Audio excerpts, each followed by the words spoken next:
जब भी दिल खोल के रोए होंगे, लोग आराम से सोए होंगे। बाज औकात बमजबूरी दिल, बाज औकात बमजबूरी दिल, हम तो क्या आप भी रोए होंगे। सुबह तक दस्ते सबा ने क्या क्या फूल कांटों में पिरोए होंगे। वो सफीने जिन्हें तूफान न मिले, वो सफीने जिन्हें तूफान न मिले, ना खुदाओं ने डुबोए होंगे। रात भर हंसते हुए तारों ने उनकी आरिस भी भिगोए होंगे। क्या अजब है वो मिले भी हों फराज, क्या अजब है वो मिले भी हों फराज, हम किसी ध्यान में खोए होंगे। That's a beautiful couplet from Ahmed Faraz.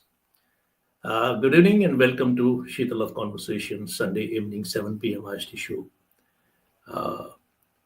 I greet all of you for today's show, and we are in our 109th conversation, live conversation today, and our 108 conversation spread over the 3.5 years span of time have been able to an extent catch the attention of the people who are searching for something something scholarly, something connected with the roots, something about the civilization. I think we have been employing best possible brilliant minds of contemporary times, and all the shows are available now on archives. Anyone, any researcher, seeker, or anybody for that matter, the scholar, they connect and they even communicate to me on my WhatsApp messages. So YouTube archival is already there. Today morning, I was just thinking, it's a December month in India, and I was basking in the sun in my patio, and the sun gives a beautiful feeling. It gives a very warm feeling, cozy feeling. All your, pores are, brightened. So you become a kind of a, you become kind of a very enlightened. You feel very, very esteemed, and your coziness and happiness and joy comes in, especially in the winter months.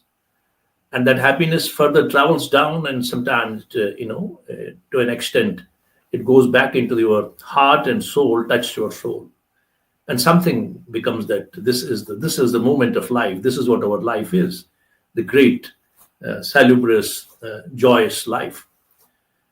But this is also a delirium, because when you see the interplay of the chilling breeze with the sun rays, the golden sun rays, you can find and derive it that this is not a final state. Everything is temporary. So maybe after the sun, it will be again. The cloud will come and it will eclipse the sun. Everything will change. So this whole life and existence as it is in duality. There are happinesses and there are sadnesses. There is a compassion. There is cruelty. There's a day. There's a night. There's immaculation and there's ugliness. There's love and there is hatred. So there are a number of ways, and in between these two pillars, the other shades, which are nearing to these pillars, these poles, these extremities. So that's how life is, and when we talk about another dimension of life, it is time, and time, time is it's an elusive term, and they say that it has come after the space, and time, just be on the shoulders of that eagle known as time, flying over it. It can take you, if you are wisdomful, it can take you to the, places, and time again. It can make you travel into the, space, to the horizon, to the eternity. If you are wise or otherwise, also it can shrink you down to a particular moment, and then you are bound by its boundaries, its intricacies, its complexities, its dualities, and all aspects. But that's what it is all about. And somewhere down the line, the great scientists in contemporary times, great reformist, from the 17th, 18th century onward, when the scientific development happened, the industrial revolution happened, everything became to make us cozy and happy in all weather seasons. and all kind of dualities and deliriums. But then again, that's a man-made thing, and we don't know how far eternity is. So that is the whole situation we always deal with. And sometimes if we take to an advantage, the situation to an advantage, we can still say that we can fly on the wings of the eagle known as time, and go to our roots. Roots are something which give us great of nourishment. It rejuvenates us. It revigorates us. It gives us esteem. It tells us what we are. I'm in my study, and I have this one book, beautiful book you must have read about Roots. Alex Haley's Roots. It's beautiful. It writes wonderfully. A New York Times review is there. Roots is a study of continuity, of consequences, of how a people perpetuate themselves, how each generation helps to doom or helps to liberate the coming one. So that's how the roots are very important. And in Shitala conversation, we have been trying somewhere down the line, because we are scattered, Kashmiris are scattered across the globe now for whatever the reasons. We had many a number of programs on that. But today, I may talk very briefly about it. So somewhere down the line, we are touching back to the roots and the civilization and its contours and its meanders and its, everything around, and the gregarity, and, in its landscape, in its colors, in its textures. We have been able to engage, great people in our conversations, the brilliant people in our conversations, in the most articulate manner, in most integrity, with great integrity and great honesty and scholarship. And we have been able to just go into and plunge into this past millennia and the centuries and the decades. Especially we are very awfully gone into the previous decade, previous century, and where we have been talking about the great painters, great educationists, great journalists, literary wizards, and songs, the poets, culture, the tradition, men and matters, monarchies, transitions. We have also talked about some, the foreign travelers, whether from time immemorially, who have come to Kashmir, maybe from China and Arabian countries and the Western countries and Europe and America. So we have also gone into those arenas, and we have tried somewhere down the line to toe the line with the chronicles, with the literature, with the treatises, with the travelogues, and also we talked about the hamlets, the streets, the towns, sleepy towns, and many other things, the architecture, the sociology, the folk memory. So, it is just a humble beginning. We are on our 109th show, and yet this will go. This is a continuum process, and let's see where we reach. And this certainly is going to be today is another addition in continuum to this whole journey. I feel once again very much honored that all of you are here to witness one of your favorite Shidla Conversations show again in this Sunday. And today I'm going to, before we proceed further, I'm going to say that today we are once again going to talk about a Kashmiri native who's settled in the United States of America. We're going to talk about his days in Kashmir, his panorama of Kashmir, how he has seen Kashmir and life in Kashmir and India, and then in United States of America, and also in Africa. So we are going to talk about all these things. This native of Kashmir is none other than Dr. Ashok Raina. He is an eminent senior scientist, an entomologist, world famous entomologist, and who has a great presence, and who has a great recognition across the globe, especially in the field of entomology. Well, of late, he has also, when he has taken the retirement to do, as I said, we were talking about Alex Haley's roots, connect to his roots, and he has started, probably a few years back, he has started writing down his biography. Actually, I don't think it's a biography. We'll ask him what it is all about. It's all about the events and the landscape and sociology and all other aspects about his life spent in Kashmir and other portions, and then his happinesses, joys, triumphs, and griefs as well. So it will give a very wonderful, panorama and a spectacle about the life witnessed by him, and that's how it is. And feeling homeless is one of the great name. It's a metaphor. I don't know how will he correlate with it. We can begin from that. And he has also, done kind of Mahima Stota and Gauri Stuti. He has translated them, he has done transliteration for them. These two scriptures, there's spiritual scriptures. And then he has also written a book that is about, it's a compilation of articles by the eminent people, the people who have kind of a knowledge and expertise in this line. Especially, I know a few, and Dr. Ashok, Dr. Kashinath Panta was in our show, and it is about the Kashmir and its pundits. It's a compilation. It's a kind of a chronological from period to period. He has tried to recollect again, and that is the one book which we are going to. One of the famous books, one of the best book I really like to talk about is his book Reincarnation. Reincarnation is something which is very familiar with the Oriental, mindset, and there are a number of people, great scholars, great saints, great theologians, and then philosophers who have written about it. So certainly we're going to open up to what he's going to conceive there. And he's the former alumnus from, Davis School. We are going to know about Davis School in those days. It's a pre-Maharaja's time. Probably, I don't know, he's a pre-partition born personality, and then post-partition period he has done in Davis School, and then we can talk about he studied in those times. Jammu and Kashmir University was one. He has studied in SP College, one of the most prestigious and very famous, and one of the oldest college in the valley. Like we have the Prince of Wales in Jammu, GGM Science College, which is known now. And then we are going to talk about his days in Kathua, because his father was a custom officer.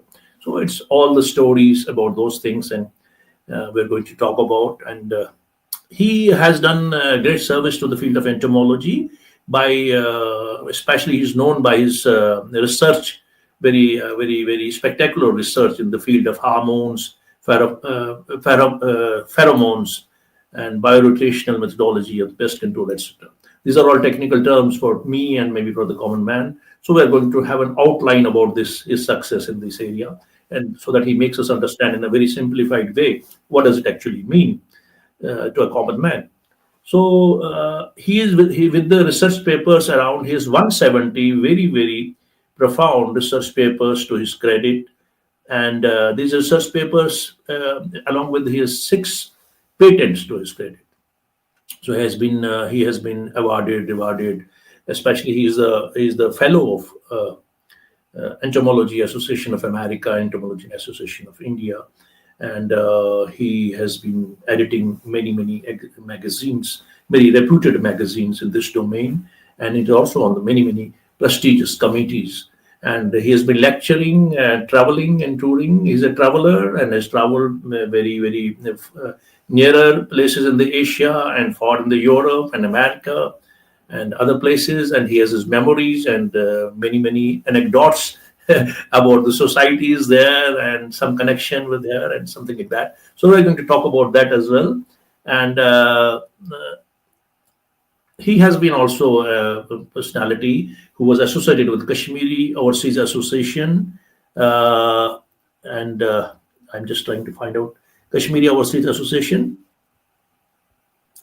and the Kashmiri Hindu Global Cultural Center, and Indo-American Kashmiri Forum. So those are very prestigious and very well-known associations, and he has been its president and senior functionaries. Probably it was a kind of it's a wonderful thing to be part of them, because we have our diaspora there, and as Axel Haley's book, I was saying that you can how to perpetuate themselves for each generations helps to do or to help to liberate. So question is, all these organizations, especially Kashmiri Overseas Association and Indo-American Kashmiri Forum, they have been able to galvanize a kind of a bonhomie and connection to the roots and many other things, many other challenges they face in a foreign land. And I think his books are probably they are the great insight into the socio-cultural, historical, and geographical landscape. His values for the spiritual scriptures. So let's see how this discourse conversation unfolds. So before that, let's welcome into the studio Sri Ashok Raina ji, the great scientist, entomologist, a Kashmiri native who has made us proud and who's going to talk about his perspective of Kashmir. Once again, we're going to have another landscape recorded in the annals of our library and archives. Dr. Saab, you're welcome into Shitala Conversations 109th uh, Historic Show. It's our great privilege and honor to have you in my show. Namaskar, Jugalji, and all the listeners. It's in fact a great privilege for me to be on this program. The name itself, it intrigued me when I heard about Sheetalnath conversations because right from the beginning, uh, I lived on Nai Sadak in Srinagar, and our house overlooked basically Sheetalnath. So right from day one, I've been very familiar with and intrigued by this place, Sheetalnath. So this Uh, program, in a way, we have some similarities. Of course, our time is different, but our similarities that I'm also Sheetal Nathian, and this conversation was based. It's 10 episodes.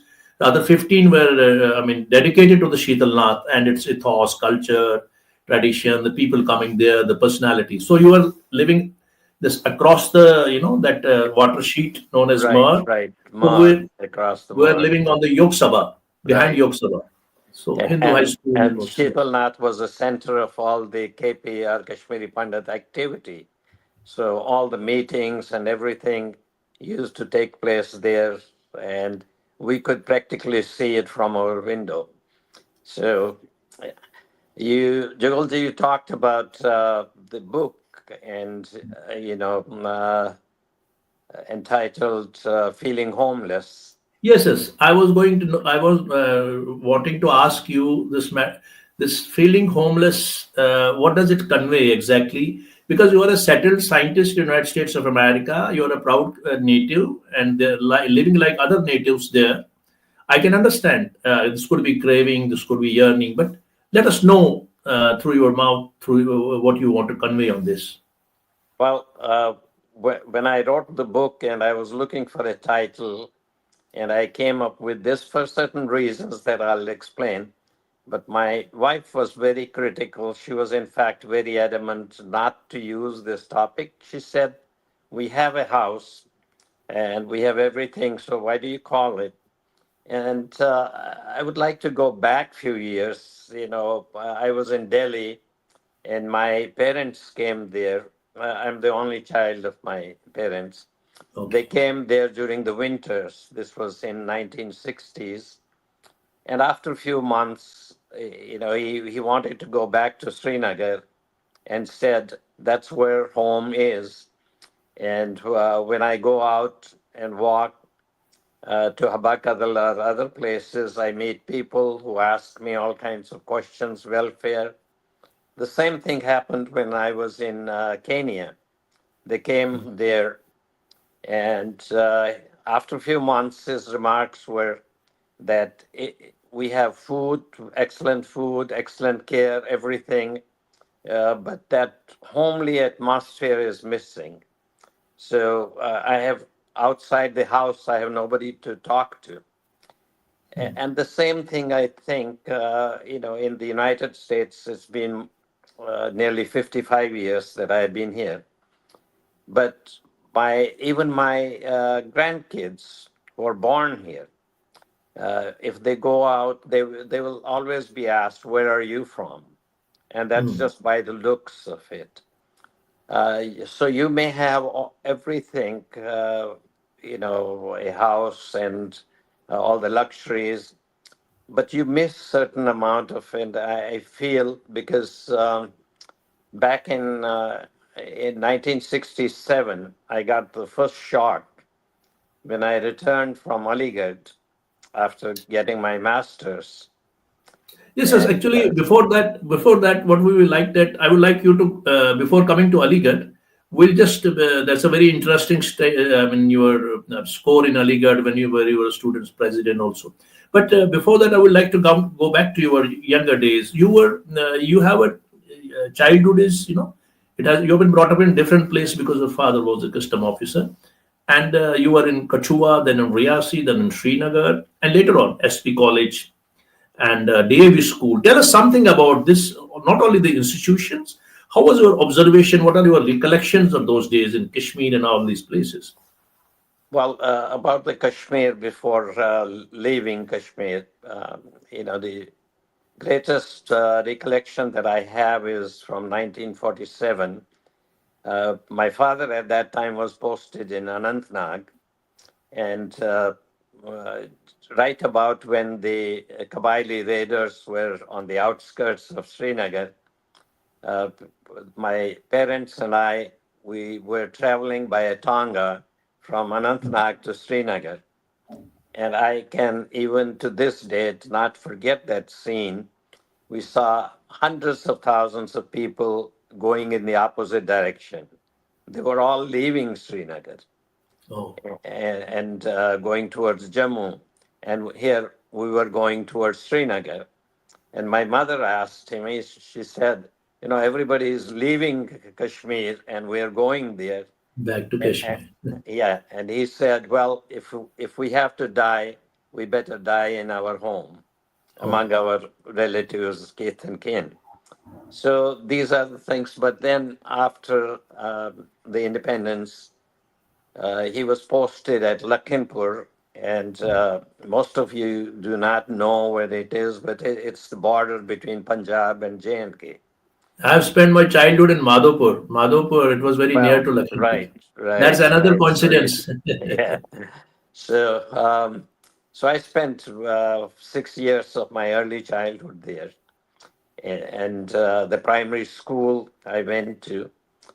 But one of the most interesting things was we had a local teacher there, Baburam Gupta, Baburam and Gupta. right, Your and turn.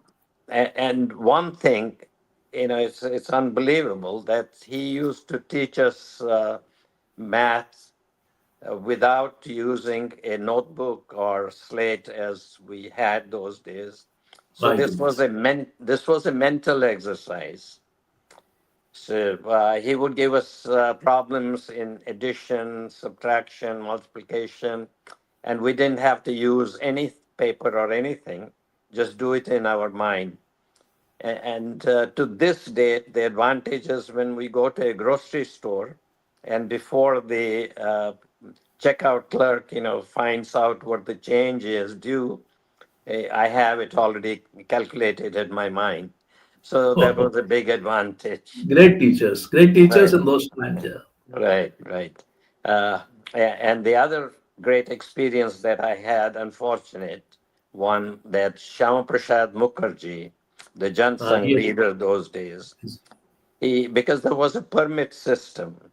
Anybody from Visit Kashmir. India could not visit Kashmir without getting a permit, like a visa you need.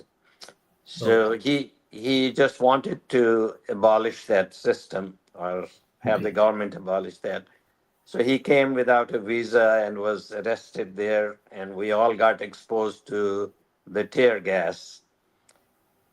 Then, after my primary school, I went to 2 years in Kathua, the middle school. I don't have much recollection of that period, but then we moved back to Srinagar and came the great DAV High School, Amira Kadar. So Some it was in Amira Kadal first, the it earlier was DAV in school. Amira Kadal. Most of the Okay. people nowadays, if you mention DAV school, they think it's the other location. Not the many people are not familiar with the Amira Kadal location. And we had a great teacher there, Shamunath Kachruji, and really people. I think everybody enjoyed. the ironic thing is, some 20, no, it was more than that, years later, when my son went to the same school, and same Shamunat Kachru was teaching him. So it was, I visited the school once when he was in class. And the greatest thing about him was that he used to teach sex education. That In that those days. in those days, My God. it's amazing. It could be Uh, sacrilegious in those times. well, Blasphemy. so some of it was, not correct, biologically correct, but he had great ideas, and he knew why to teach it. There were reasons. So anyway, from there, I went to SP College, and again, nowadays I see parents spending sometimes months getting their children admitted in a college here, or even in India, it is that way. It's a very lengthy, very tedious process. But I went to SP College and stood in a line where I saw my friends, and it happened to be medical area, which is zoology, botany, and chemistry. And that's how I ended. And after graduation from SP College, Yeah, you have some memories of SP College, SP College as an institution, the teachers. yes, one of the things that it will stay with me all the time is we had in both zoology and botany, we had demonstrators. These were people who had done their masters and come back, and they were the best dressed people in Kashmir that time.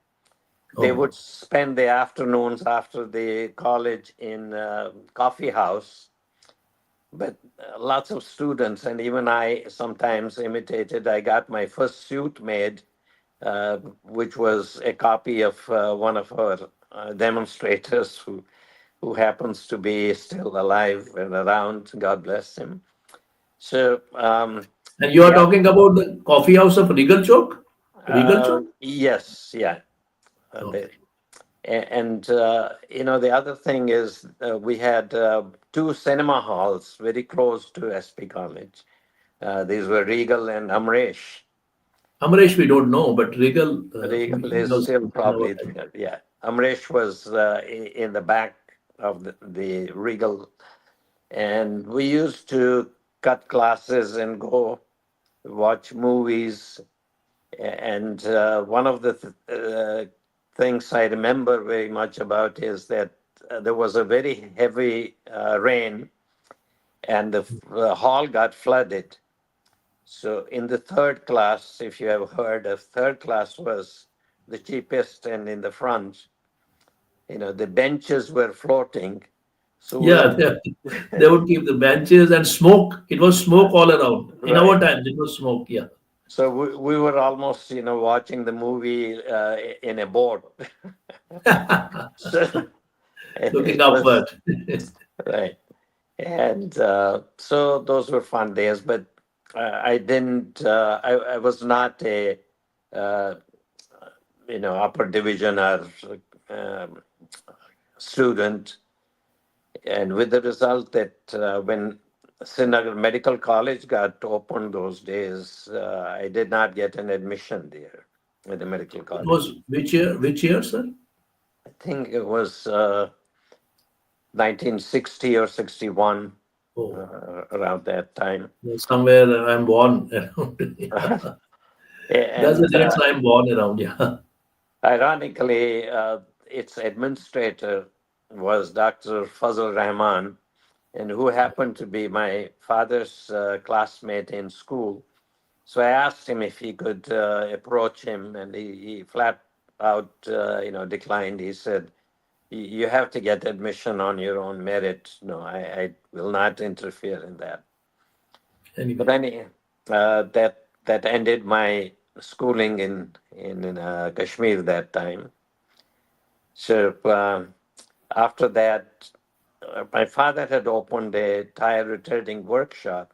You were in a business, brief business encounter you have. I Well, heard about. 2 months, yes, very brief, 2 months. But the people that we had to work with, mostly, truck and bus drivers, Hmm. I just could not handle that.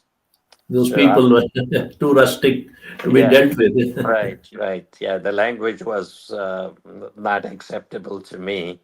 And so I left that and I applied out of the blue. There was an ad in the local newspaper, and I applied for that position, not knowing what the position is. Hmm. It was Commonwealth Institute of Biological Control in Bangalore. And Okay. you can imagine, me sitting in who has never left Kashmir or the state J&K, and I get an interview letter, and I travel all the way from Srinagar to Bangalore. And it was quite a journey, 5 days. 5 days journey in those days. Yeah, you might have to travel through the this, the cart road, Banal cart road, and then finally Right, there to, was the old tunnel. Uh, yeah, Jawahar not Tunnel. not the Jawahar Tunnel. No, no, not Jawahar Tunnel. There was no Jawahar Tunnel. No, Okay. no, there was another tunnel, Banhal Tunnel. So Naturally, okay. we used to go through that and reach Pathankot and then took a It was a train. very risky journey in those days. Yeah, would take generally overnight journey. Okay. And so, finally I got to Bangalore. And since I had run out of most of the money that I had carried, I asked the coolie at the station, I said, could you find me a uh, cheaper place to stay? Hmm. He took me to Goshia Sarai, and this is in Cottonpate in Bangalore. Hmm. And uh, the manager in that place, he was a mullah, and it was pretty cheap. It was probably, I think 1 rupee for the room for a night. But the first thing, Bangalore must have been a beautiful place at that time. Now it's overcrowded. it is it's nothing like what it is now. And so, but this guy took me, when he asked, "Are you from Kashmir?" and I said yes, and he thought I was one of those fairywalas, selling shawls, and so Hawkers. he opened up his mind. That was the first ever I felt how certain people in India feel. He said, and I still remember those words. He said, we are stuck here in the middle of India, no choice to go anywhere. But you guys in Kashmir are very unfortunate that being right next to Pakistan, you could not be part of Pakistan. Oh my This goodness. this is a That fellow. sentiment. Oh, This is a fellow in Bangalore. So after a while, after listening to him, uh, I, my response was not that enthusiastic or positive. He must have guessed that I'm not one of those fairywalas. naturally. So he said, "Aapka isme sharif kya hai?" Ismat So Sharif, his name. Yeah. name. So when I gave him my name, I could see, his color faded. He just turned pale. He Cold said, and blue. These are personal ideas. You just put Yeah, your I mean, name." you cannot. I mean, this is all what all part of learning and varies from individual to individual. So Right, yes, right, right. yeah. And but next day when I went for the interview, the director of that institute was surprised. He said, "You came all the way from Kashmir for the interview, or did you have any other business here?" I said, "No, I just came for the interview." He said, "You got the job." And Then he asked me where I was staying, and I said Gosha Sarai in Cottonpate. He just stopped me right there, and he called his PA and said, "Send a car with Mr. Raina. He is staying in Gosha Sarai. Bring his things over here." Oh, So great. I spent next 3 weeks living in the institute. You used to they had used to have these camp cots, so we used to sleep on those and do the training during the day part. And I finished the training in 3 weeks and then came to Kashmir. I was just 20 years old that time. And he asked me, he said, you have to open a station, research station in Srinagar. So I rented a house. I hired 3 people, and I was supervising when I was just 20. My goodness. A very And young age. right, right. And but this job required, as we found out that Kashmir got cold in winter. So I planned it this way that we used to spend 4 months in Srinagar, 4 months in Pahalgam, and 4 months in Piparia. Piparia is a very small town near Pachmari in Madhya Pradesh. Piparia, I've heard, yes. I've Yeah, heard this. yeah. It's Yeah. so it was a wonderful 3.5 years I spent. I made discoveries, but I soon found out that unless you have a master's degree, you're not going to be able to make much progress in terms of recognition.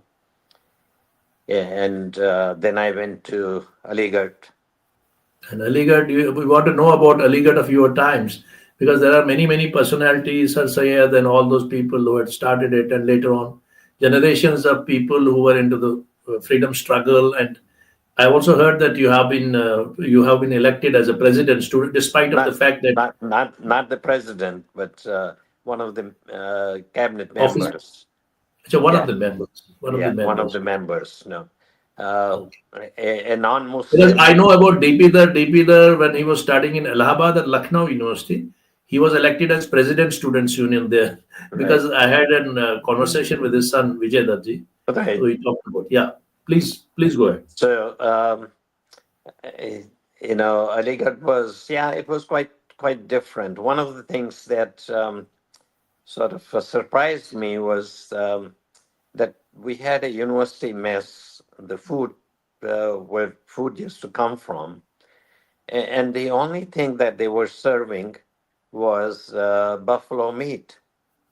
Buffalo, okay. Yeah. So there was no choice. There was the tandoori roti and the buffalo meat. My goodness, buffalo nobody would eat among No, our folks. everybody was eating. There was no choice.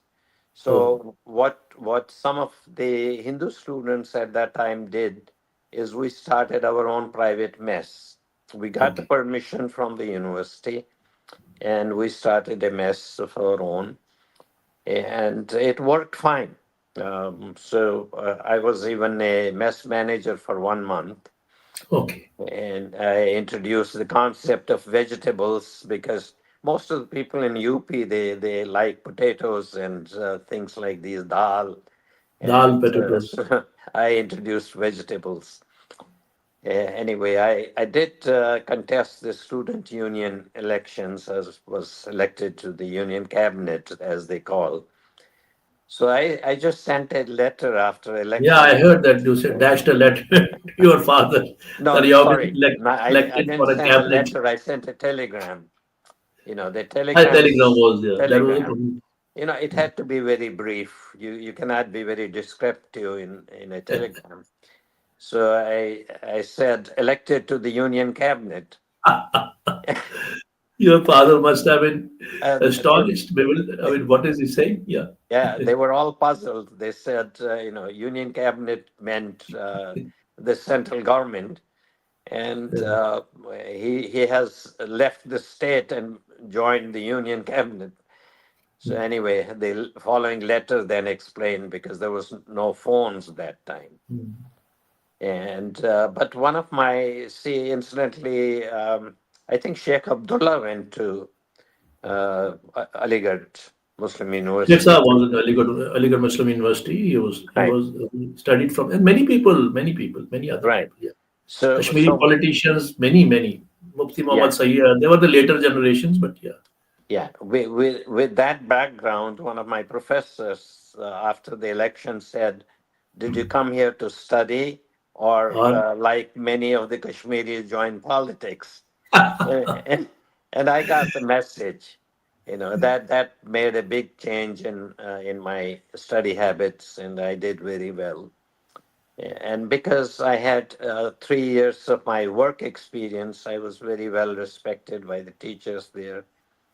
And but a lot of Kashmiri students there missed rice, the rice. batta. So in one of the hostels where it was called Kashmir House. I didn't stay in Kashmir House, but they made a demonstration at night and Hmm. were shouting "Ha Bato." So and you know But is something very important for us. Even if we eat anything on the day on the platter, yeah, but we need a bata we have when to we are have home. bata. We have to have bata. Yeah, that is And something. the other thing, of course, was that the Indo-Pak War of 1965 happened then. 65. Oh, you have those 65 war. memories. Yeah. Tell me And something about.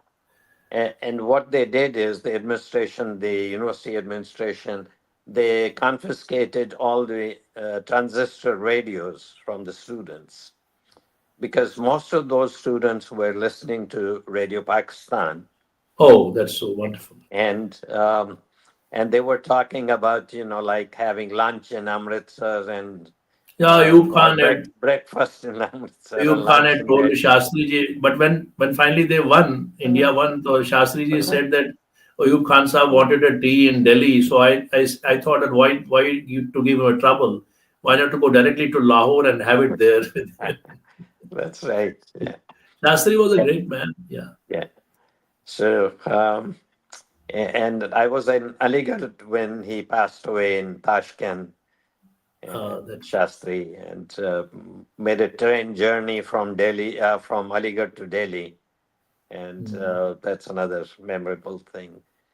But after I got my master's degree, I came to back to Srinagar, and that was the year when they had opened the agricultural college in Sopor.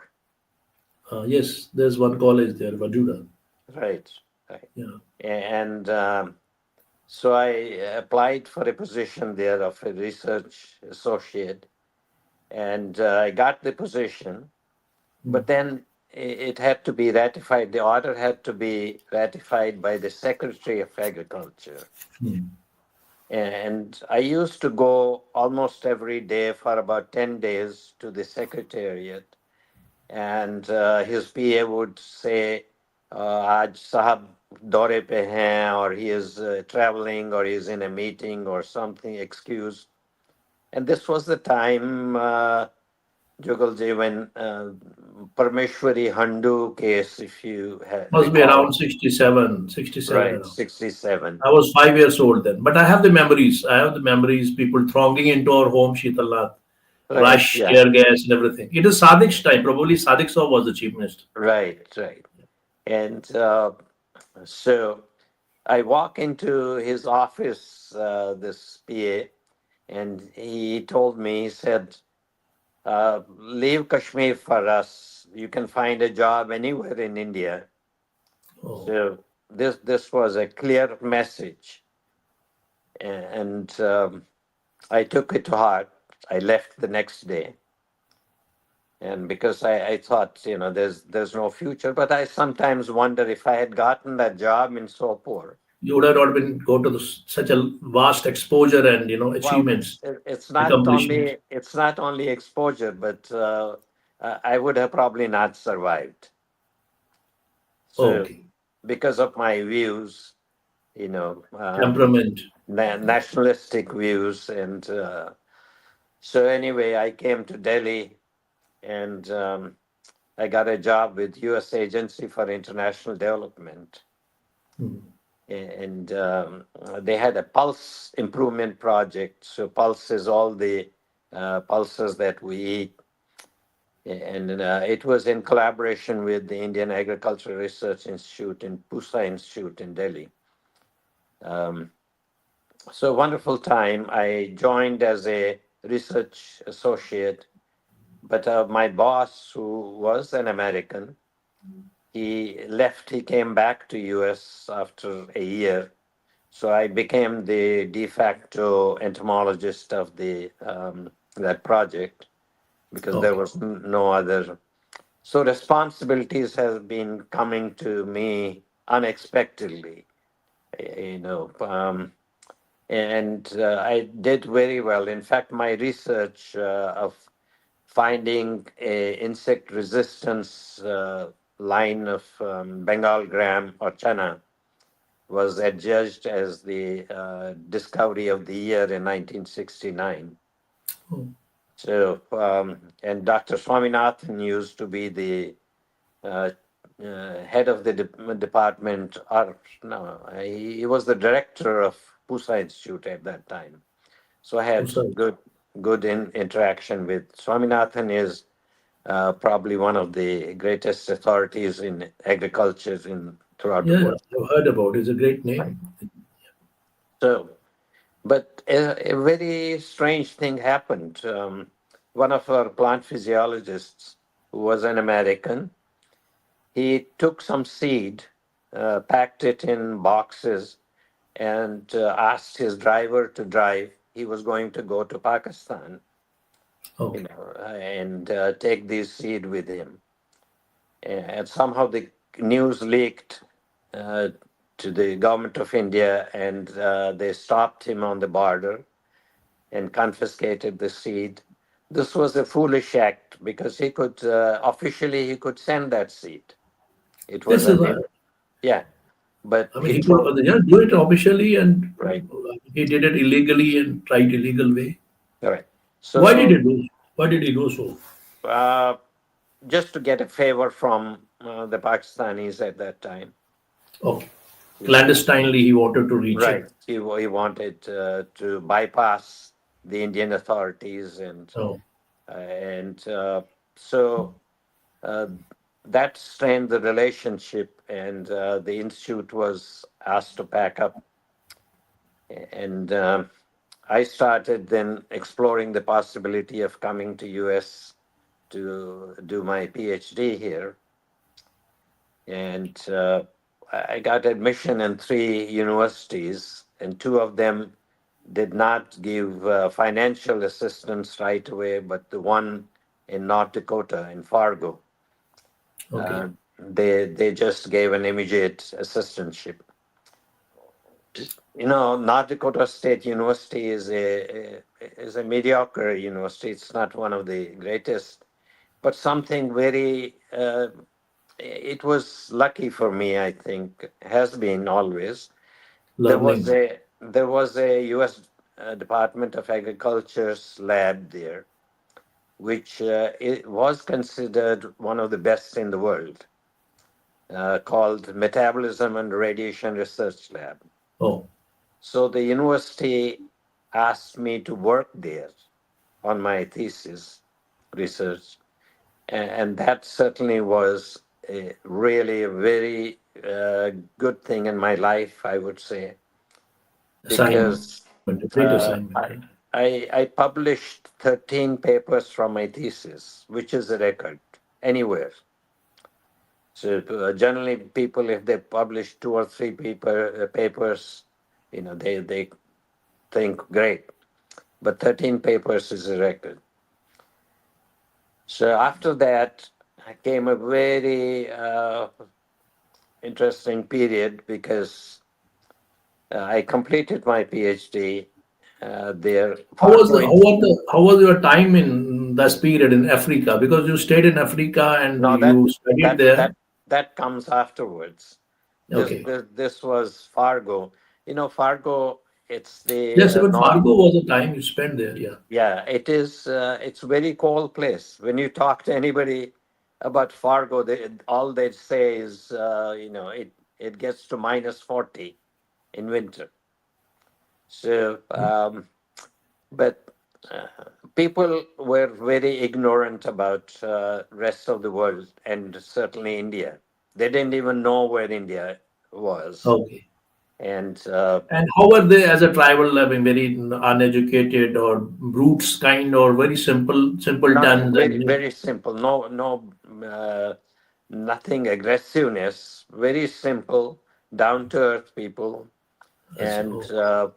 so much so that people didn't lock their doors. My goodness, It was it was Ramraj. it was a very nice place to live. Cold, of course. So we were, some of my friends and I were having coffee in McDonald's, and this native guy, uh, he said, "Where are you guys from?" And so one of us said, "India." So he said, "Where is India?" He said, this guy said, "North of Alaska." So he didn't have any idea where India was. This is the next question was, "Do you have houses in India?" So he said, "No, no, we live on trees." Please. So, And so came the next question, "How do you go up and down?" And he said, "We use elevators." And the guy, you know, he took it seriously. He thought he didn't understand. They didn't have houses, but they had elevators to go up and down the trees. And and you had the similar question in US probably. I mean, in between we'll just have an introduction. Cow is the foster mother of human race, something like that. yeah, I used to go to schools. When I left India, my one of Hmm. my acquaintances gave me a set of slides. These were projector slides about India. Okay. Excuse me. So I used to show those slides to students and talk about India. And so one of the questions always students asked was, "Do you worship cows and not eat beef?" And so our university had this milk carton, and there was a picture of a cow on it with a writing underneath, "Cow is the foster mother of human race." Oh. And that came very handy because I used to explain to them that cows in India were primarily pets in households, and one would not eat, your Meat. own pet, You need to like the mother. Yeah. right? And also, if a mother could not feed a child, cow's milk is what sustains it. Hmm. And the other question was about arranged marriages. Okay. So What was it? uh, all the marriages in India arranged by parents, and so that time there was a great advantage of these arranged marriages. There was divorces were hardly known in India. No, it might It have was been an unfamiliar term in right, those days. and so but things have changed now, of course. Now people, there's very, it's a very almost 360 degree. Let me just get a drink of water. If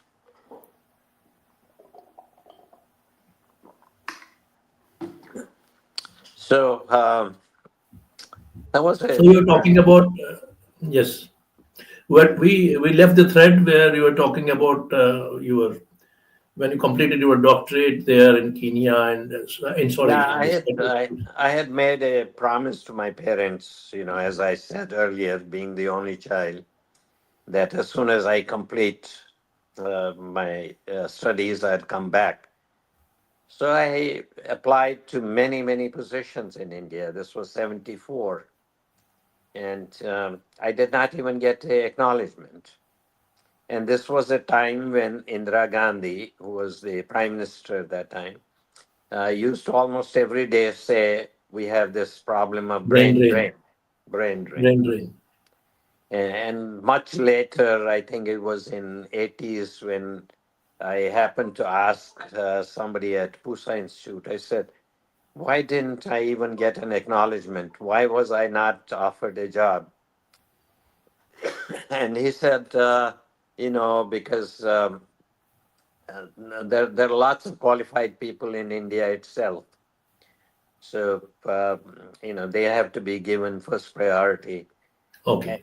And then, in sort of hushed voice, he said, then comes the recommendations. You know, you have to have a recommendation to get a job.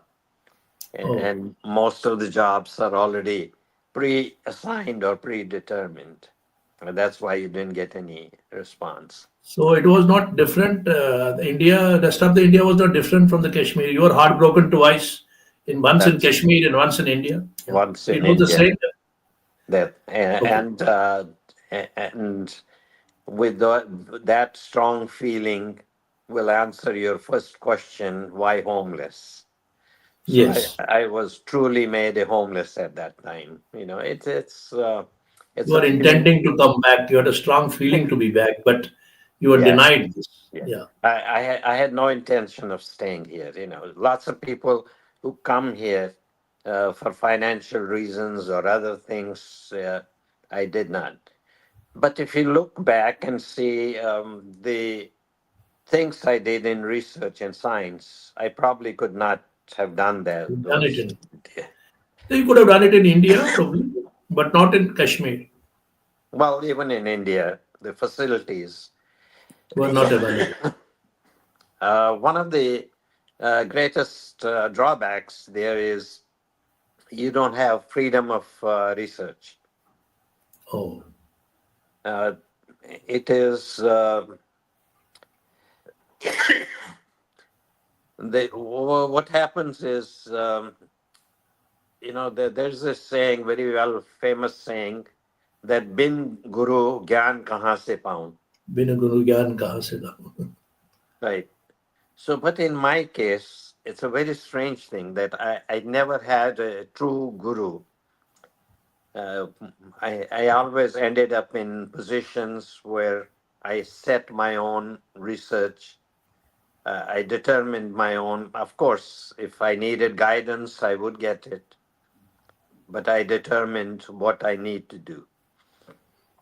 I heard that And you had been given an opportunity and offered the house of the late president Jomo Kenyatta, and oh, in a job which you refused to actually hold because you didn't like the job at all. Otherwise, you would have been occupying a president's well, premise.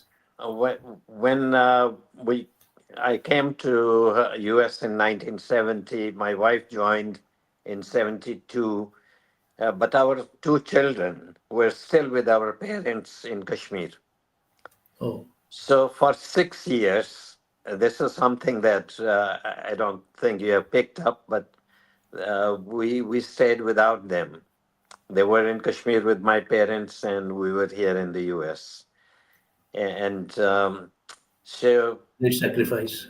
after couple of jobs in U.S., I found this great opportunity of working in Kenya at the International Center of Insect Physiology and Ecology. So when I went there, the director of that institute, he said, I talked to a couple of people and they said, well, start looking for an apartment or something, a house. And the director said, no, no, you don't need to. I have an accommodation for you. And this came as a big surprise because no one had so far been offered a house. So I said, where is the house? And he said, our driver will take you. This was quite a distance. Lake Victoria is a very famous lake there. Is It's there? about 300 miles from Nairobi, west. And so we went there, and about 500 yards from the mainland is an island called Rusinga. And on Rusinga Island, there was this beautiful house that belonged to Jomo Kenyatta. Jomo Kenyatta, the former Jomo, president. he had passed away. Okay. So I went to this house. It had all kinds of pictures there, and there was one with Nehru that he had taken, and lots of world leaders that he had visited. So, but Hallelujah. the problem with this place was there was no school, and our children had just joined us in Kenya. So that would mean that they had to be left in Nairobi, and I would be in this island, and there was no medical assistance, no hospital or clinic or anything. And during the winter season, the island was cut off totally from the mainland. Okay. So I just declined, but I told him, I said I would take care of building the field house there, the field station. So I used to go for the next 3 years, almost every month, in a five-seater plane. So I've done lots of five-seater plane travel between Nairobi and this Beta Point on Lake Victoria, and we ended up making a great field station there. Um, in fact, the inauguration was by President Moy of Kenya, Oh, and there's a picture of him in the book also, inaugurating that field station. So, but Kenya I found quite different. Kenya got its independence also from British in 1964. A few years after India. But unlike India, they had a pride.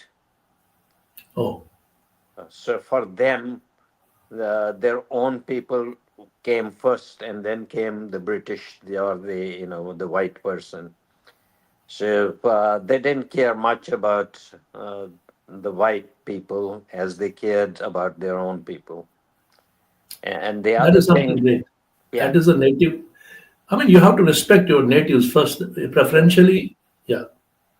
And the other thing was cleanliness. Oh, Kenya in general, I didn't find trash all over the place, just as you find in India, and or people urinating on the roadsides and things like these. So it was quite different. civilized, very civilized people and Right. society. When you refer to Kenyans, you say Habshi, or I Yeah, we forgot have what that it's called. preconceived notion about Right. African countries, Habshis. Yeah. But were very different. On the other hand, you talk about discrimination. One time, there was a conference in Kerala. It was an international conference Okay. in Kerala, and three people were invited from U.S. Myself and two uh, of my white colleagues. I knew them, entomologists. So when we got to the airport in Trivandrum, Thiruvananthapuram as it's called now. Thiruvananthapuram. Yeah, And and so the two white people were taken to a very fancy hotel, oh, and I was taken to a hostel and asked to share a room with some other person whom I didn't know. my So I goodness. I, I politely declined. I said I could afford a better place to So that stay. is probably, I mean, I think from the British hangover, I mean, the legacy, Raj hangover thinks that mindset has been there. Absolutely, Yeah. absolutely, They absolutely. think they Things are are very changing. special and yeah. Our I Indian of the equal rank and equal aptitude and equal right. achievements, they are not the I, same. Yeah. I have seen that things are changing now. They're Now it's a getting complete change. better. Right, Complete change. Entire country is now changing. right, right, Younger generations, they are now different. They are less of prejudiced, less of subjectivity, they're more open-minded, more advanced, right. well-read. And then you have this internet, social media. This revolution has happened. Information is everywhere now. Information, history, knowledge as well. Yes, sir. So after that, you came back to United States of America. Right. Yeah, I came back here and I joined the U.S. Department of Agriculture, and I made tremendous progress in Hmm. research. Once again, my strength in research comes from observations. So Oh, I see things, and that has helped me always discover new things. Pheromones, that's what I worked most of my that period in USDA. Pheromones are chemicals that are produced by female insects to attract males. And, it's nobody knew about how these pheromones are produced. hmm. They're very important. And yet, I was the one who discovered that there are hormones that control pheromone production. And this was a great discovery. This is already in the textbooks now of entomology. So that kind of work. So I advanced in my grade very rapidly. Within 6, 7 years, I reached the topmost grade in government service there for scientists. And it was not only the hormones and pheromones, but I discovered a new virus. Uh, Hmm. this was a completely new, total new virus that affected the reproductive system of insects and make them sterile. So So you're a they did. trailblazer in this particular sphere of research. Well, the funny thing is that the leading newspaper in Washington here, Washington Post, called me. He said, "Could we use this virus for population control?" uh, That's a uh, funny for, thing. Fortunately, the virus is very specific to insects. It would not affect human beings. Human beings. And, right? Yeah. So, and For population control, there are many, many things already achieved. You can do. You if people want to follow that, can. yeah. But it's because if you look at the population, India is one third the size of U.S. and has three times the population of Population. so the density is 10 to 1 almost, and that we found during our recent visit to India. In fact, we were there in November, October, November, and traffic and population were the two major problems. Of course, the pollution is there, and so it was a wonderful period. But then my bosses asked me if I was interested in joining the administrative ranks, or go for administration. And after careful consideration, I made this unfortunate decision. I said yes. Mhm. So I went through a 2 year rigorous training program for administration, and then started applying for positions, and I was denied each time. You could see it very clearly. The people who were selected were not even closely competent to Qualified. me or qualified, but they got the job. So finally, I was given a position in Texas, Okay. and Texas is well known for discrimination, uh, and they don't like the non-whites basically there. Oh, no And browns and blacks. Yeah. right, right. Is this still? Uh, Is it still going on? It has changed now. yes, yes, it is. It's a very subtle form of discrimination. Uh, Subtle. It's very. yeah, Oh, they will make every possible. way not to make it visible, but Okay. you feel the consequences of it. So and it was a very sad situation there, Hmm. and I tried. Then I went to the court, and but I had a lawyer, an attorney, who was Hmm. not very well qualified, because well qualified attorneys cost a lot of money, and I didn't Yes, have that. it has so much. So yeah, and it ultimately, one of my bosses, he said, maybe it is better you go back to research, and that's what I did. And, so, and this time I was posted in New Orleans. New Are Orleans you met is, a hurricane there at Katrina in New Orleans? yes, in New That's Orleans. also a very, very dreadful event or anecdote of your life. Yeah. Well, in 2005, uh, we had a very, it was not a very dangerous storm, to say.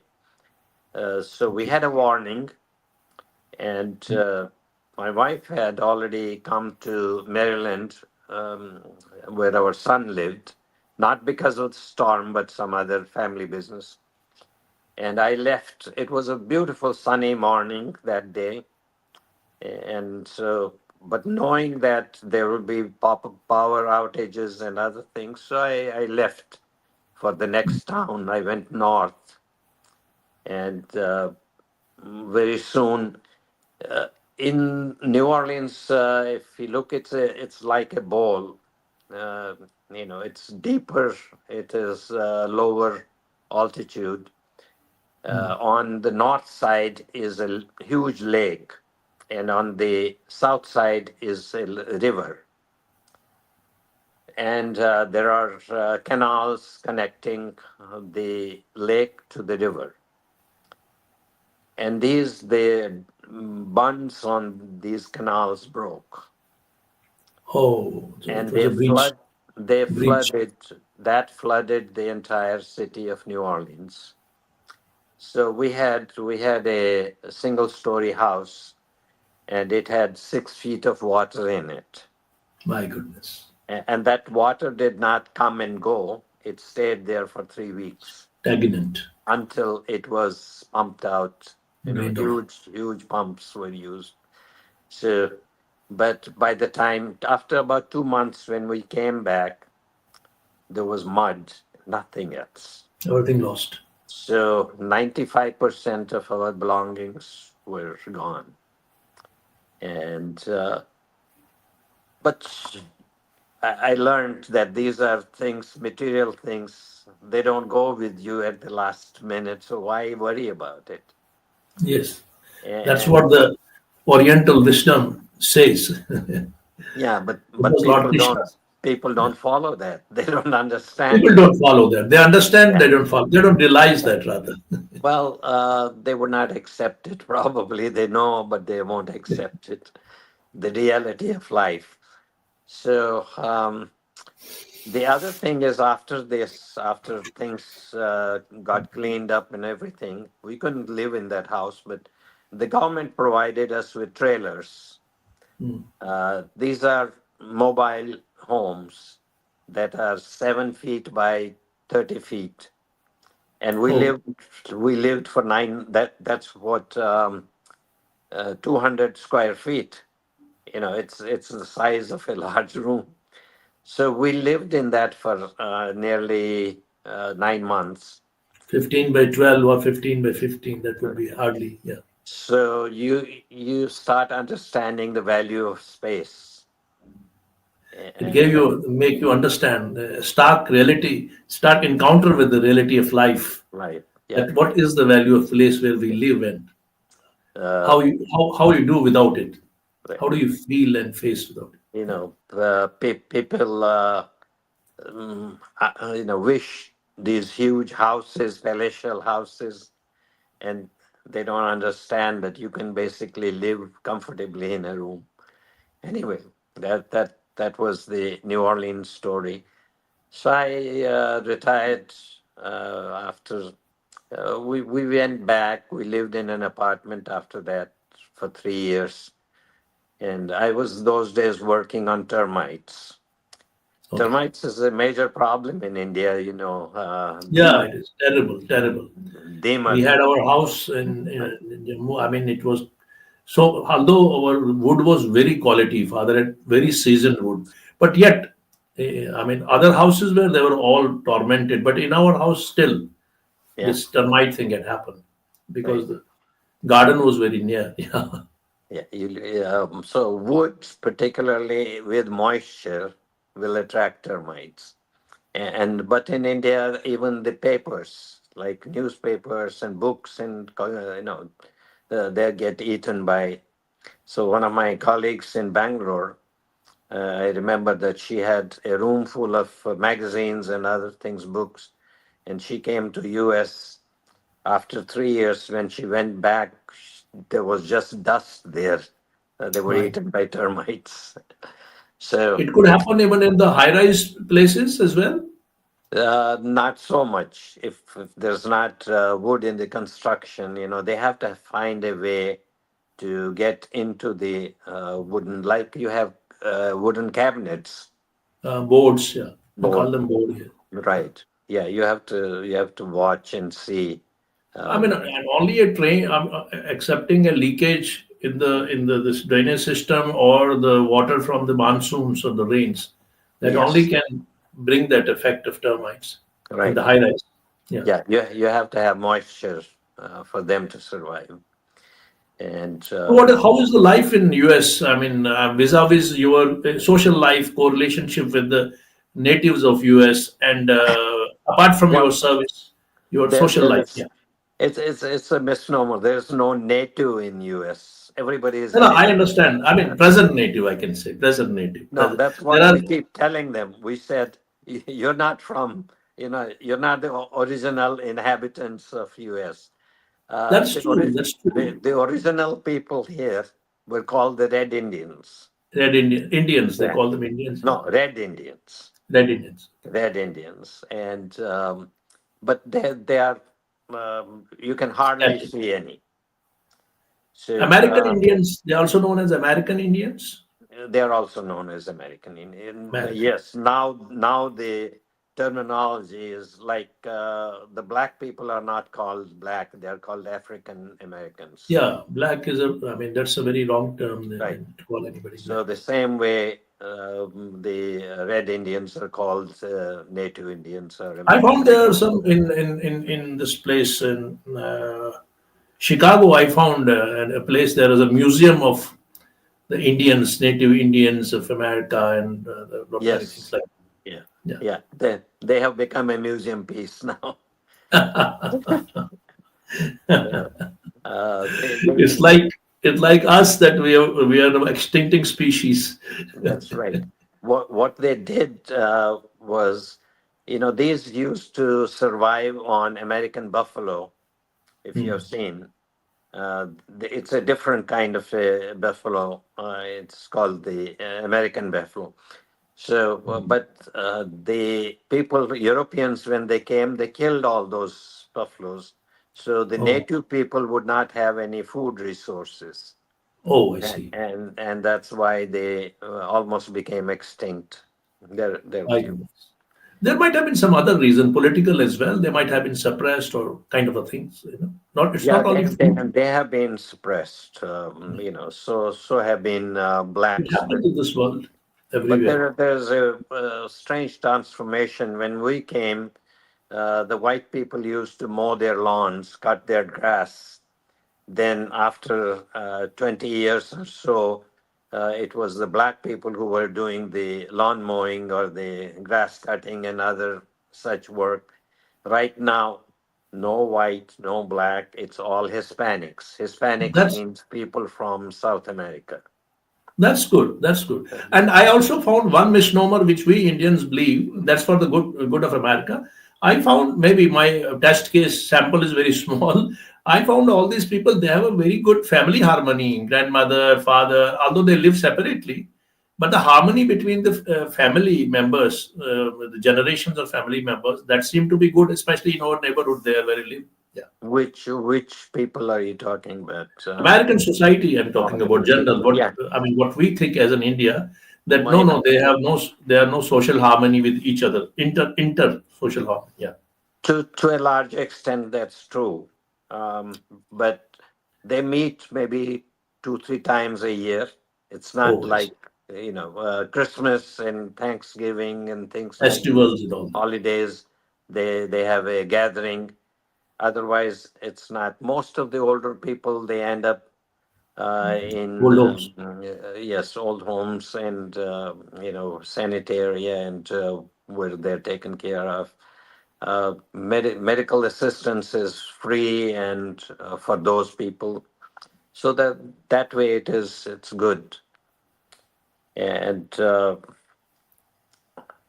well, we have after my retirement, I said I worked with insects for 45 years and I have to do something different. Mm, And one of the things I um, strongly believed in is mm. that if you don't use your brain, you lose it. That's true. So, Yeah, as my master says, either use it or lose it. right, right. So, two things that you have to keep in By the mind. time he said it, I had already lost many things, but still, very late call. Wha- One of the things is you walk a little every day, to keep your physical body in good shape. And the other Yes. thing is mental exercise. So, talking of mental exercise, the first thing I did was, and you briefly mentioned about that.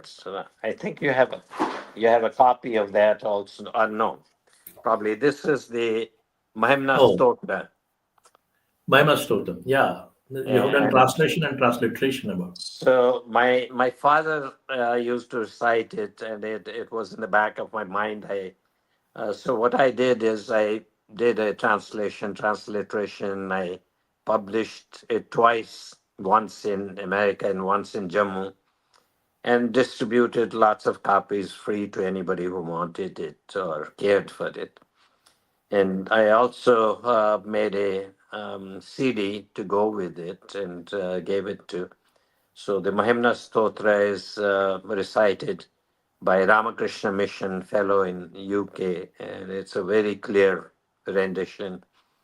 And then I was this Gauri Stuti, which Gauri is Stuti. Yeah. It's another. which is recited in Kashmir, particularly Kir Bhavani, Tulmun. It is recited, and everybody knows it there. So I was wondering, who wrote it first, and nobody could tell me where it came from. And then I found a recording of it from South India, which is very interesting. So it must have been written by Adi Shankar, Yes, Shankaracharya. Shankaracharya. So because he did stay in Kir Bhavani for some Srinagar, time when he Kirbawan. came. He had come there. So anyway, By around 7th or 8th century or 7th right, century. right.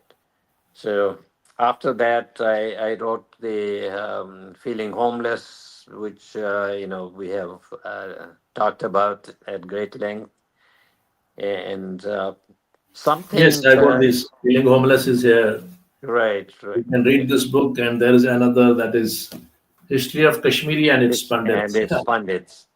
Yeah, there are two Uh, books. to I to have read almost the one and the another. I have, I mean, just a brief visit because there are the articles and it's a chronological. What is, I mean, Rana sir, there have been so many books, so many. We have books and books and books on the history of on Kashmir, his right. prevention and quantifying. Nowadays, I mean, 30% may be very genuine. I don't think everybody is a cut copy paste kind, but 60-70% is just the hoarding. But 30%, even 30% is a huge volume. And what is the difference in this book? I mean, what you think, because you are a very well wisdomful person and was listened to such Well, great heights and scientist. What is the difference between the other books and this history of Kashmir and its Pandits? Title is very fascinating, yeah. right. And Pandit here doesn't Uh, mean the priest. You should explain that also on the cover. no, the major difference is, first of all, I am not a historian, not even a student of history. So the only history I had read about Kashmir was in high school in Kashmir, which was highly biased and very incomplete. But then I read a book by Governor Jagmohan, late Jagmohan, um, My Frozen Yes, Turbulence. that lies here. Will be these all books Right. I have. Yeah. Yeah. He gave me, I bought 400 copies of that book. Oh, why was it so? Well, we had in 92, I organized the first symposium, first conference on Kashmir here in Washington. Okay. And this was soon after the events in Kashmir. And I Vijay Sazawal, invited, Vijay uh, Sazawal was part of it yes, well, because I had a conversation with Vijay Sazawal of right, later. right, Yeah. yeah. Um, he did not live in Washington at that time, so he was connected, yes. Okay. Um, but I invited Governor Jagmohan, and there Oh, was a controversy. The ambassador, Indian ambassador, did not want to be present in the conference why? because Because Jagmohan has come. because of Jagmohan's presence, and there was something conflict between the two. Oh, Jagmohan belonged to a different ideology, and and the then Jagmohan, he was a very stern person as well. In even right, younger days, he was a very stern person. He used yes, to take very strong decisions, and people would naturally don't like. This also right, happened with as a personality trait. I'm saying, yeah. yeah. I had a very close relationship with him. Oh, So, I see. and but the purpose of that conference here was to create an awareness about what was happening in Kashmir. People didn't know. Okay. Uh, it is shocking, maybe to you too, that even the government of India people in higher up did not know what was happening in Kashmir. They had no grassroots reality understanding. Yeah. So, if you remember George Fernandez, he was a Hmm. minister. He He came, was defense minister, probably. No, yeah, yes, defense, probably. no, before that, I think Before. Industries, labor. labor But and he came to Washington and he asked me, he said, can you give us some information what was happening in Kashmir? And come on, a minister. I was shocked. I said, it's your government. You don't You know. should be providing the information to us, not the other way around. But anyway, so yeah, going back to the book here. So We're other talking than about the that, book. I did not. I just wanted to know a little more about the history. And since I'm not a in that field, I wrote down 10 chapter headings, and Okay. then I started looking for people. It was a long process because many people declined, Oh, and yeah, why I, did they decline? I mean, uh, because I had told them, I said this has to be a fact based. dispassionate. Yeah, no propaganda. You cannot have biases in it, Bias thing. Yeah. and so why is this different, or how is it different from other books? uh, there is a little bit of bias. I would say that it's not purely unbiased, but to a large extent. You Like have I'll been give able you to keep I'll it give you clean. two examples. I had heard of um, atrocities that were done to Mhm. Muslims in Jammu. Yes. And in 1947, I had, in fact, an eyewitness account of Yes. that. Yes. And but the author of that chapter uh, declined. He said, "Absolutely not. I'm not going to accept or write about that." Why? You should. Why don't you write the reality? You should come clean on everything. Well, Very unjustified. Yeah.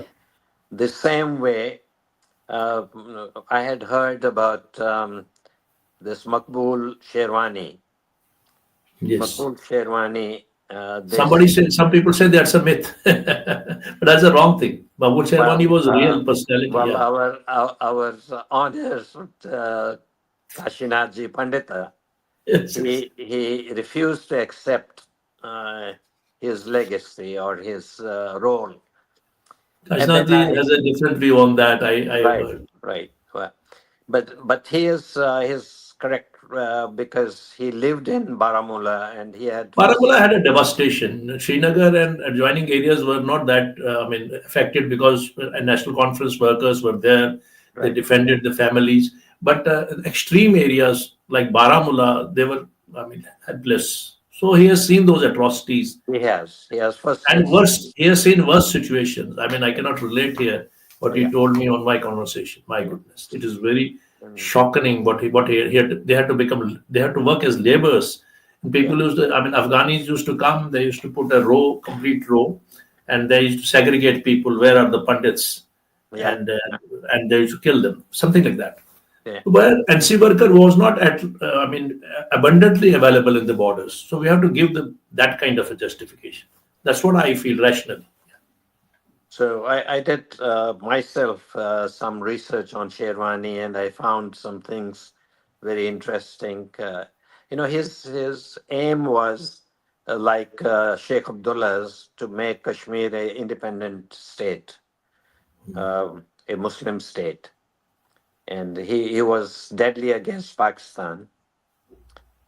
But his agenda was the same as that of Sheikh Abdullah. Who's Makbul Sherwani's. Achha, Makbul. Sherwani. Sherwani. Okay. So then there is this Brigadier Usman. He was another person who saved Punch. Yes, it's a great personality. Great Yeah. personality. He was actually offered the chief of the Higher army ranks. staff position in Pakistan, and he declined that. Yeah, even So, for that matter, Sheikhubla was against when Jinnah came to Srinagar. Sheikhubla totally, yeah. overwhelmingly opposed him. Yes. Or Sheikhubla had a lihaz, despite of whatever, because we were reduced in the absolute thin, slender minority, and majority democracy majority always gets the benefits and other aspects also. But Right. he had the lihaz. That generation had the lihaz till the time he had associates Kashmiri Pandits.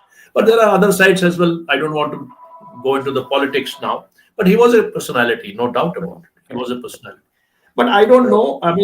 Dogra Raj. If I suggest that most authentic researcher nowadays, especially even I can contribute, but I'm not that deep and that diligent. But I think this Avatar Mota is the most brilliant man, especially when I read this title Dogra Raj. He has written many of my conversations have been with him. Kashmiris in freedom struggle, Kashmiris in film industry, and Dogra rule institutions building in Dogra rule. It's a great subject. You have chosen it very wonderfully. Yeah. Uh, no, the person who wrote was Colonel Tej Tikku. Okay. Uh, yeah, but I had approached Mota Sab on that, So you had and approached him. yes, He could have. for He was the for a best person. no for a different chapter, not the Dogra Raj, Actually, not the Dogra. not the. He is a. Anyway, you all are Bansilal Koul. I don't know. I know these people. Ashwani Shango Ashok. Bansilal Pandit. Vijay Sazawal is a very rational person. He talks sense and Yeah, he well, talks a balanced way. Huh? his point of view is that Kashmiri Pandits will survive because of the people who are left back Yeah, he behind, says that. who did I not don't take. know. I don't know how So, he has told me in my conversation as well, and my family. But I don't know. How the times have changed, and let us see. How his doctrine survives. well, in my recent lecture or speech in Jammu, where Jatinder Singh was there Dr. Jitendra Singh. on I on was talking about your philanthropy because you have. I don't know. You have been doing philanthropy right from the beginning and helping the institutions, or it is just the Uh, post-retirement things you came in? Yeah. and no, it's post retirement because I still feel that's one thing missing among Kashmiri Pandits is they live for themselves, not for the community, unfortunately. And because you mentioned earlier this global Kashmiri Pandit, the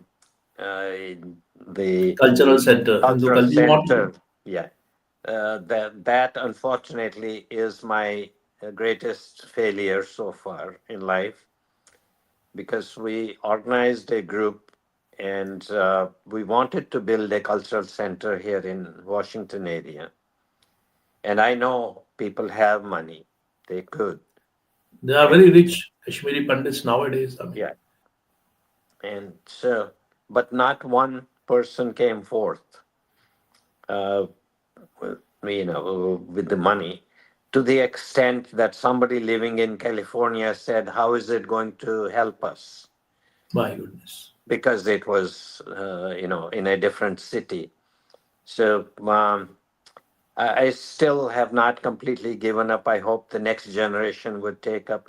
Maybe My somewhere somebody will come.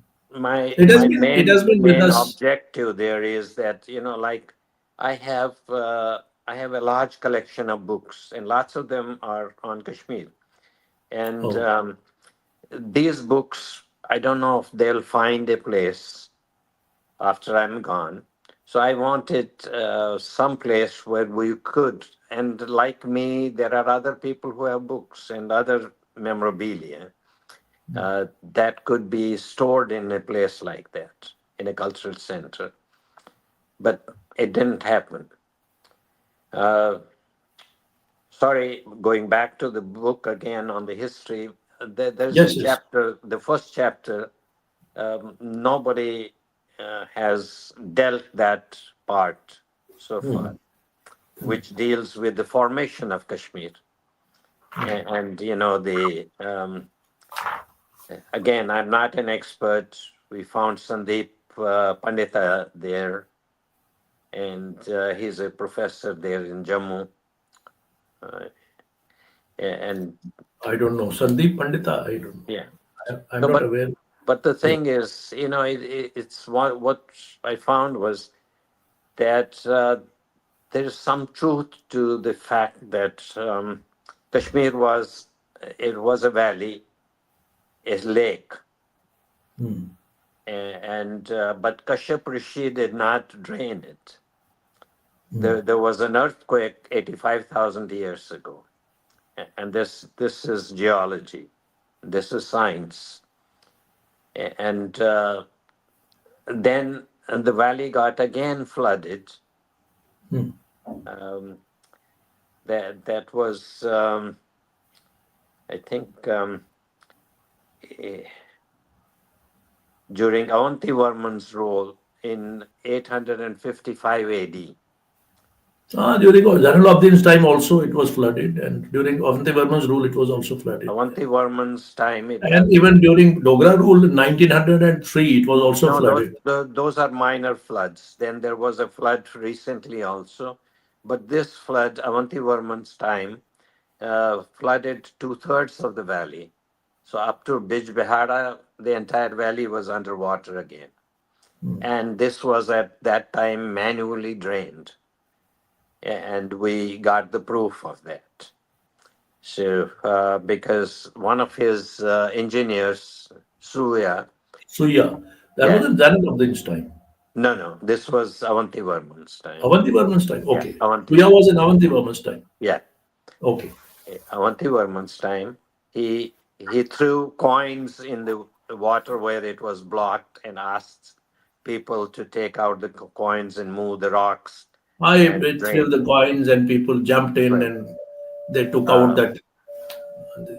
and when the Lower Jhelum Hydel project was being built, one of the engineers there during excavation found those coins. So we have that, confirmation of that thing. And so those kind of thing. The other thing was, of course, in most of the written books on history, there's a confusion about Ashoka. Hmm. The Mauryan Ashoka, who was in 2, uh, 268 BC, is not the same as there was another Ashoka in Kashmir called Dharmashoka or Ashoka of Kashmir, who preceded him by 1200 years. So, Okay. and that clarification, um, and in fact, the entire history, old history of Kashmir that was written, um, Okay. is there's some confusion there, and we tried to uh, correct it as much as we could. So those are the things that are different. Then this, all the seven exoduses of Kashmiri Pandits are explained very meticulously. That's another difference here. That's good. I will then. I mean, I was earlier thinking not to, but certainly I will go to through these chapters, especially the geographical and scientific, which differs with the this Nilmat Puran and other aspects of our mythology and history, prehistoric Purans, something like that, post-historic, prehistoric plan. So that's so wonderful. So first of all, I would like you to ask. I mean, one thing we missed on that about your tours, travels, Eastern Europe, Central Asia, Central Europe rather, Eastern Europe, Eastern Europe.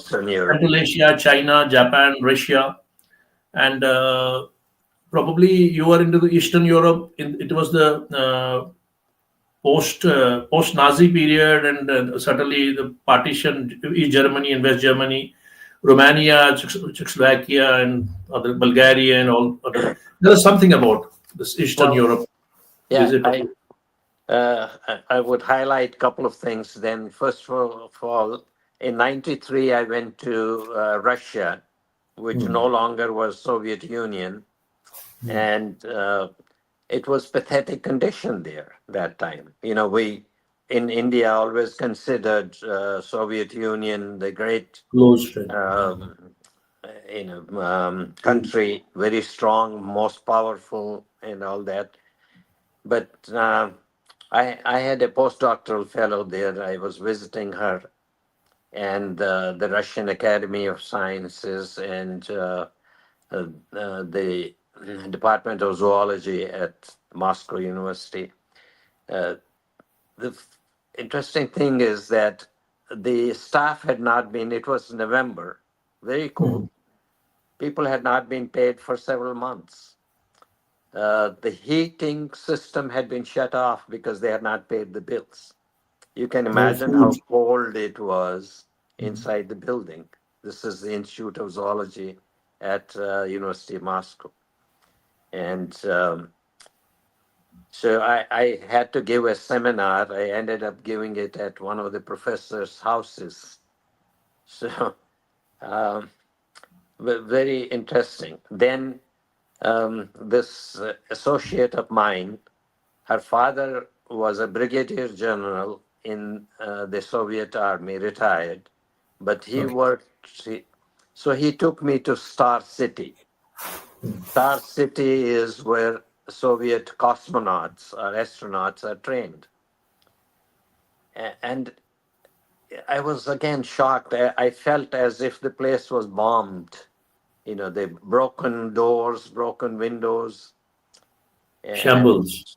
it was in very bad shape because they didn't have their economy was in terrible shape. Uh, the other thing is, my host wanted to buy a chicken to cook, and she went from store to store for I don't know how long before she could find a chicken. So it was really bad that time. Uh, Food scarcity was there, and it was right, right, other facilities were not. yeah. But China was very organized, but every move was controlled by the government. You know, how you walk, where you go, what you say was all watched, every minute of it. And uh, the Poland, uh, very clean, nice city, very peaceful, but very lazy people.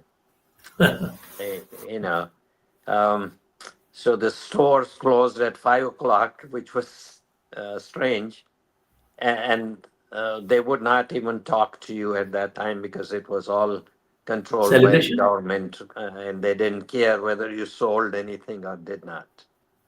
Nice. So, That was China. Mm. but later years, I was Mm. involved in a project with Uzbekistan, Mm. and that's Central Asia. And we have great relations because Babur came to India from Uzbekistan. Yeah, Afghanistan And then is absolutely, yeah. yeah, so I went to Babur's hometown in Fergana district, and they're building a big museum there for Babur.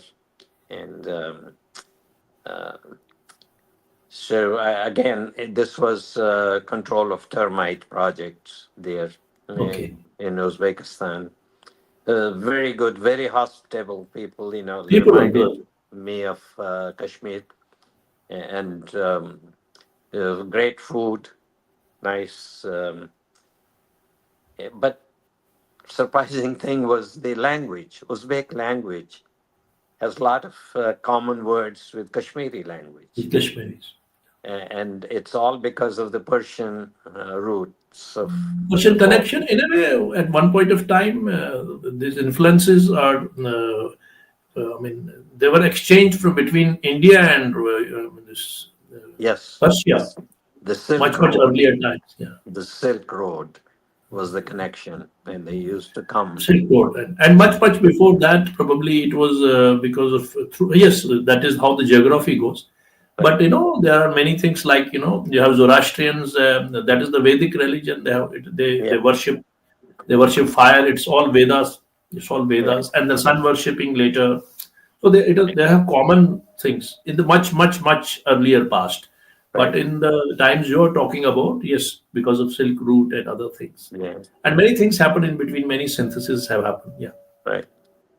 So they also elected me to the People's Academy, uh, Oh, and that was a great honor. And Kashinath Panta had also one conversation with me on, I don't know, it was on Uzbekistan or it was on where, I mean, he no, has been to, he, like, yeah, he did his PhD in Iran yes, that I in know, but Persia, yeah, and yes. he has traveled in Central Asia.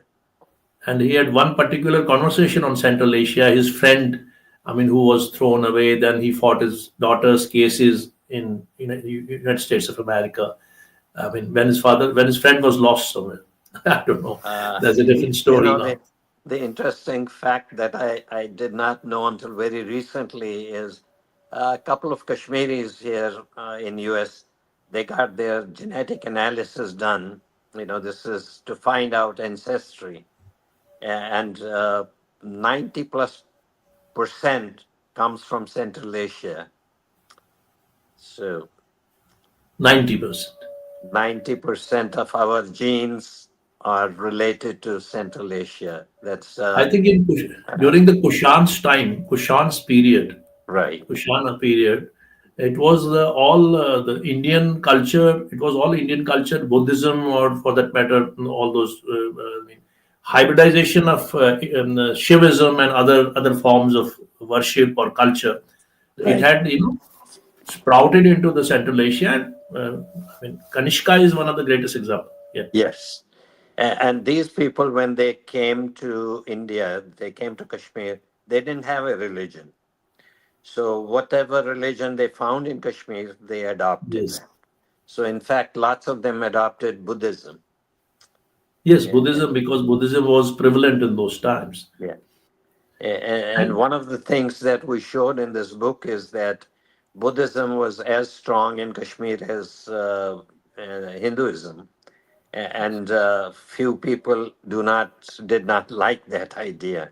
They said no, it was always Hinduism, and No, no, actually, what happened there, like, people don't have knowledge, they don't read. They talk very, cynically. I mean, they talk in bipolar Yeah, situation. yeah, yeah. But it is not that. I think Buddhism, even during the rule of Laltaditya, the Buddhism, he made the Buddha Vihars as well as Shiv Yes, temples. Avanti Varman that's right. also, same thing happened. Yeah, They were simultaneously, because Buddha was considered as a Vishnu avatar they in Kashmir. Buddha, coexisted. They peacefully coexisted for a long yeah, time. and it was considered Buddha was considered a Vishnu avatar like Rama and Krishna. Hmm. He was considered an avatar by the Kashmiri population or for the time. Right. So that is how it was, and it was not the main trunk was main Vatavriksha, we call in Hindi, Hmm. Vatavriksha, banyan tree. Yeah. That was the originally Vedas. So they were the further, darshana experiences, spiritual experiences, and like Jainism, you can see, like Jainism and other. And this is after Shankaracharya came in, and Shankaracharya, through his conversation, he brought back this, you know, we can't say Hinduism. There's not a single religion in Hinduism. Shivism. He brought the Shivism. Yes, sir. Please continue.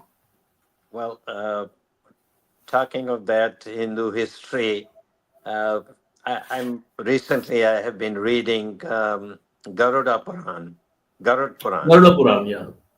Garud Puran, and there are passages in that that have shocked me really about Hinduism. You know, the evolution, the changes. So what we consider as thousands of years old is very recent. In fact, our religion is constantly changing. And so some of the things that we consider right now as the basis of Hinduism are very recent. Recent, I mean, like 1,000 years old. So, Actually, my sister died very recently. So on there was one assembly there. They asked for Garuda Puran, the citation. yeah, I refused it because it was so shabby. it And is. नरक में जाएगा वो करेगा. I said no, no, nothing doing. Bring Bhagavad Gita. Yeah. Bhagavad Gita and recite Bhagavad Gita. So Gurud Puran is, I think that is a falsification. I don't consider Gurud Puran to be something, very ancient. But yes, I went to Ramakrishna Ashram yesterday and I bought those, this what is it called is uh, this four books on this, which has been written by a very great writer. But it must be around, what do you call it, 2,000 years back or 3,000 years back. There are some actually considering the entire this periphery of practices, spiritual and ritualistic here, Mm. as one religion that is known as Hinduism is a misnomer. Yeah. That is why what I consider. I would very strongly suggest because to get this, in fact, this is the book. It's by Devdutt Patnaik, Patnaik is a great man. Devdutt He's Patnaik. a brilliant man. Yeah. It because other than those practices, post-mortem practices, there's something there which is very interesting, very important. Um, one of the things that I found was that the horse was brought to India 1,500 years ago. Ashwa. Uh, and so in Mahabharata, when we say the Rath, had so many horses and all that, those are additions that have been made much The more later versions. Later recently. versions. Yeah. The original Mahabharata was only 25,000 shlokas. Right now it's 1 lakh. So Yeah, everything that is the that, interpolation. It has even happened with the Laleshwaris. I had a conversation with Professor Shafi Shaw. Laleshwari's Lalvak. You yeah, can see that there are 60, 50, more than 60% is interpolation. yeah, There was no But Musalman in those times. Mazan But the Musalman. There yeah, is one couplet which is said. It was yes, There were Turks. They were known as Turks. Some right. of them who had come in those times, and Hinduism was very predominant in those times. Even Shah Mhm. Hamdan's courtiers they were all practicing Kashmir Yes, Shaivism. So nobody was it culturally. It was not yet started. that the general acceptance to the exotic culture or religion, whatever. Right. So that was a great interpolation. So it happens, sir. It happens everywhere. So it has happened here as well. Yeah. So we left one subject, which is POA. reincarnation. No, Yes, reincarnation. reincarnation is something. I mean, I have read yesterday. I said now for reincarnation purposes because I have read reincarnation of Peter Proud's on a lot of movies. Apart from movies, even Krishnamurti, Osho, all these great people, great spiritual drishta, they have also written on incarnation, and we have many scriptures where incarnation is there, and there are some practical now. The social media is very vital, so you have stories. Yesterday, I was just reading and watching a particular person. He is doing regression, like many lives, many masters. Yeah. That Dr. Brian West. So regression analysis is being done, and the past lives. So that is a very fascinating subject. Please, sir, please say something about reincarnation. Your Well, forthcoming project. Yeah. yeah, that's taking most of my time right now. Is the book on reincarnation? Is it a fact or a myth? So, Yeah.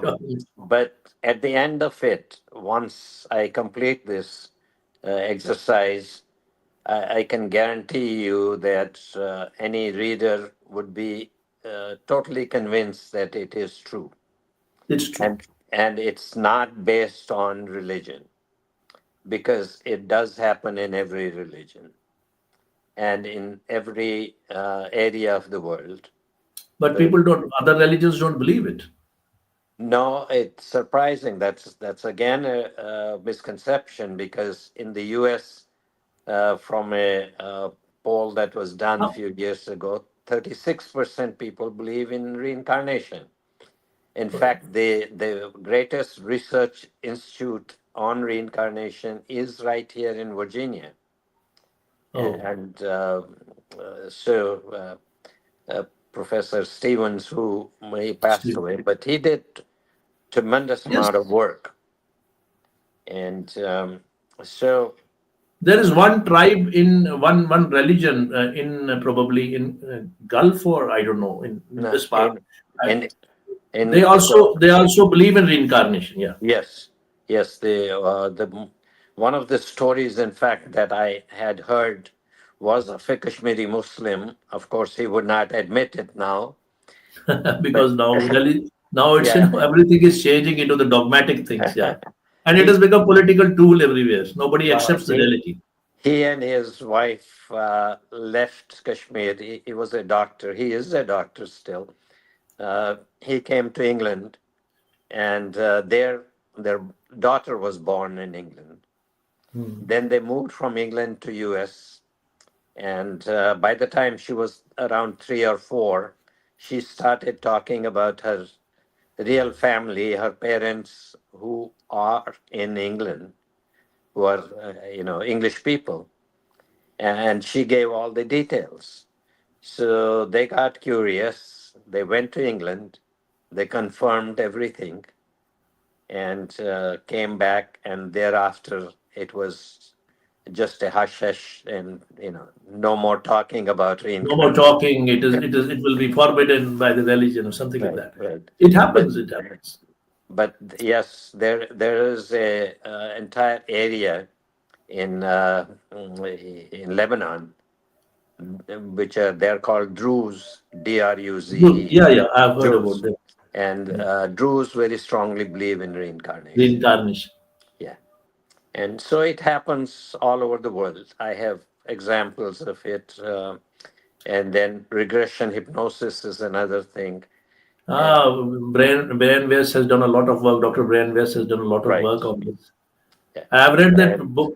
That book is itself, I mean, explains. Although it is being said by some people that while we do regression analysis, we give a suggestion to the person on which you are applying, and that suggestion becomes a route towards realizing and manifesting something. That's one kind of a contention which is being said I, about regression analysis. I don't well, know, I but had Graham West my is a very I honest, had very I yeah. had myself regression uh, done, but a preliminary one, because there were a couple of things, and this is what prompted me basically to, right from childhood, I could not stand a loud noise like a firecracker. I have never participated in Diwali or the Sara festivities for that Okay. reason. And I would use to close my ears or go inside. And the other thing was a persistent dream that I used to have. So my analysis is that I was a British soldier in World War II who died in Europe and then was born in Kashmir. Oh, I have the similar experience, but it is not through regression analysis. It is something I am practicing now.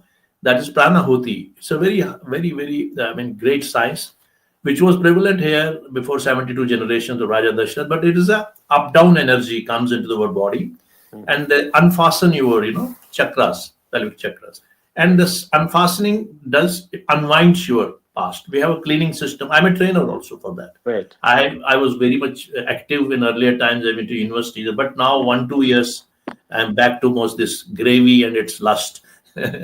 So I found there is one sister Ida. I still do her. She was. I mean, there are some people, some trainers who are very sensitive because of their work, especially the European ones in our system. So she talked to me other day, and she sat, and I was in a there's a Pearl Hotel there at one place. It's a very beautiful place, very transmitted place. I went there, and she suddenly said, "It's an older lady." She said, "Oh, suddenly it came to her because it's not given importance to our system." They said that these things are you are relieving your impressions, past impressions, nothing else. Forget about it. Let's clean you. So she said that same thing came to my mind. She said that two reincarnations talked about immediately, and then she said I won't discuss it again. It came spontaneously. Mhm. One is that it was in you were in German army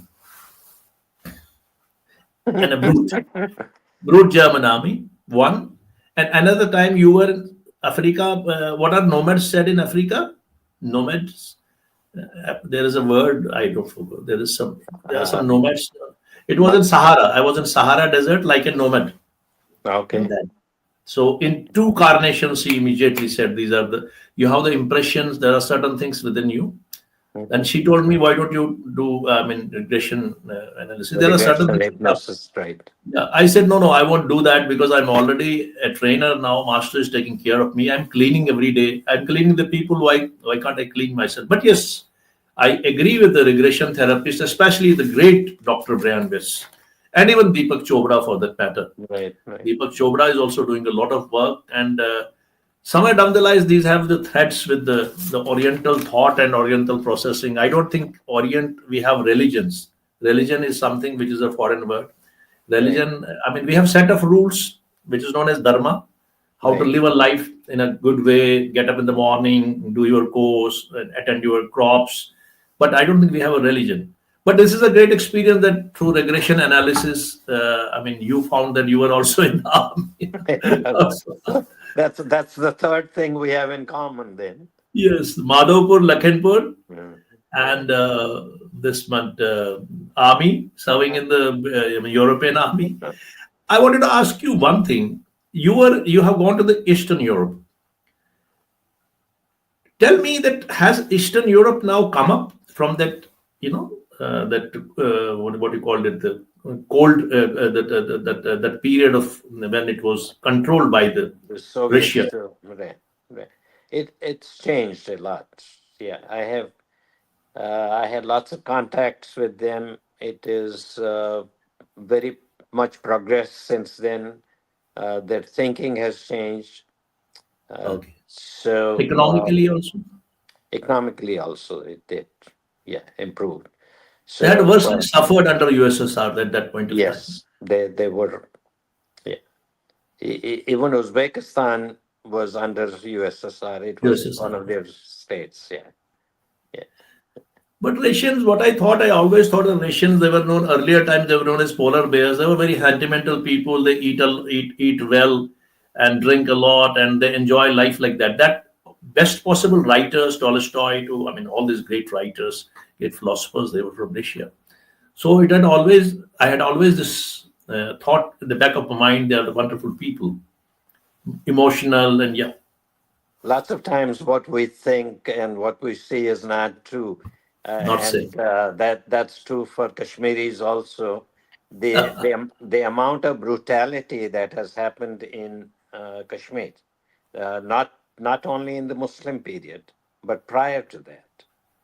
So the rivalries between different Yeah, kings yeah, the and fightings, rivalries, killings, court killings. deceits, Yeah, conspiracies. There's a brutes in every family. Shakespeare and all Shakespearean drama was on in those periods as well. Had been working with Kashmiri Overseas Association and host of other organizations, and now you talked about your dream project as well, in which Kashmiris are not sensitively feeling. क्या जमन आजकल से ज़्यादा so they talk about the malls in which we went, travels which they did, and they went to Las Vegas and they went to casino and they enjoyed the food and long vacation. They all assemble and then they wear a farron and they think they are Kashmiris and they do this labar lolo. Even the great Vedic chants like Yenze, Venze, that's also disappearing. Now it's yeah. all a very low kind of a music, not even folk. So that is I'm a satirical, I'm a critic as well. So I'm saying that. But as a associate of Kashmiri Overseas Association and Indo-American Kashmiri this organizations, Yeah. tell us some experience about that and with your diaspora in Kashmir. Briefly, we'll just. Back in 1970, sorry, 79 and 80, KOA was formulated or was formed here in Yeah. US. The whole idea, I think that time probably there were about 250 families in US, Kashmiri families. Hmm. And the idea was to uh, get them get to know each other, form a network.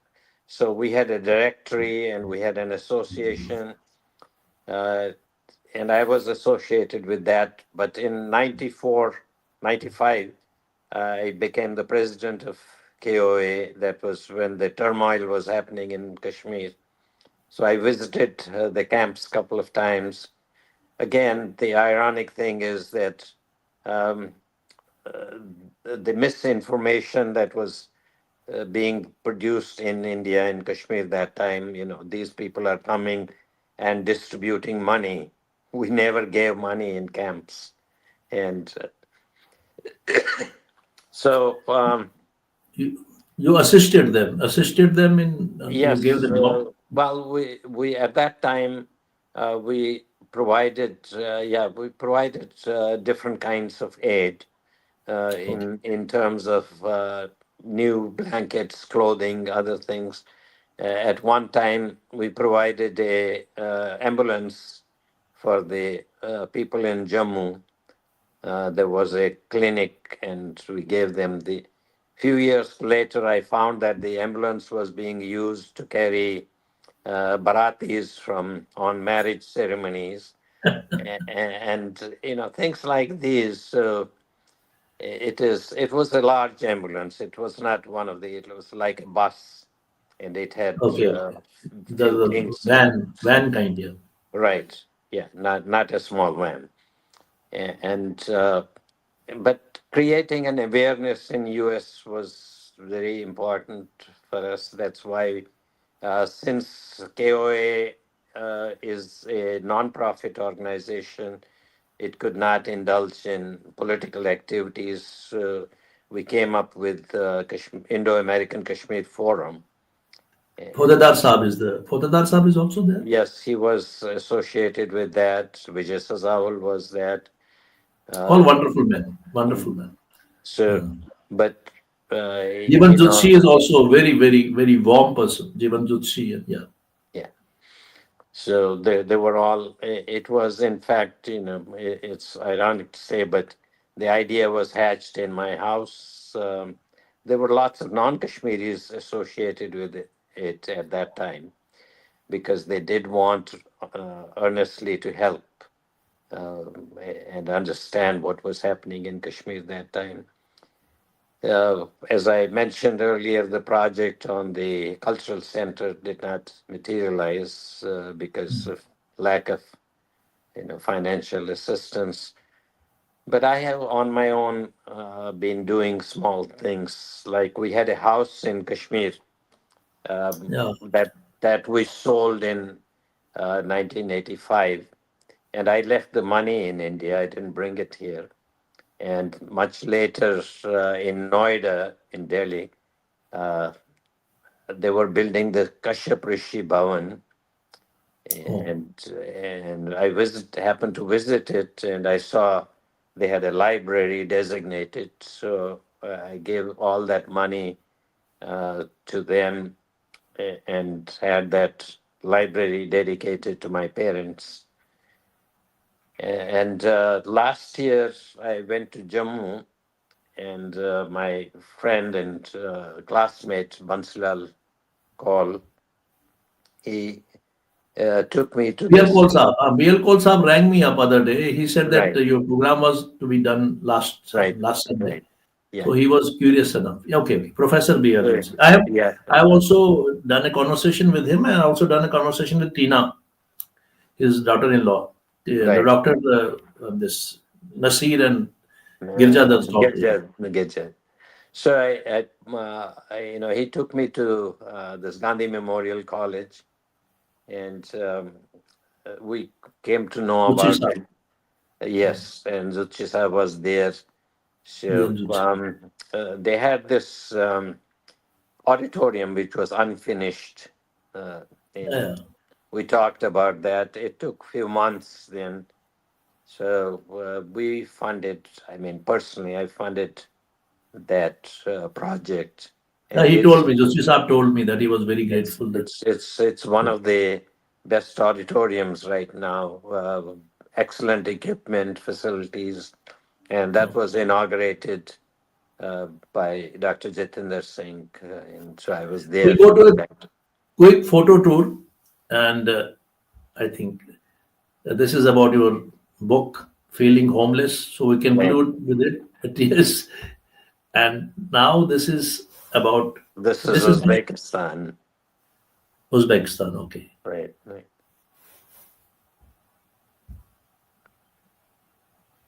That's on a snowmobile in Fargo, North Dakota. Oh, Dakota. Yes, that's the This is Jitendra inauguration of Singh. the auditorium Global- with Dr. Jatinder Singh and Professor Zuchi. Professor Zutshi is also there.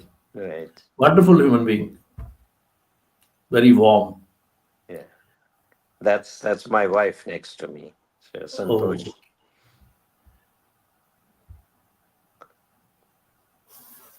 this is That Aligarh that's Muslim Aligarh. University. Yeah, Nawab Ali Yawar Jang was the vice chancellor, so he's congratulating me on election.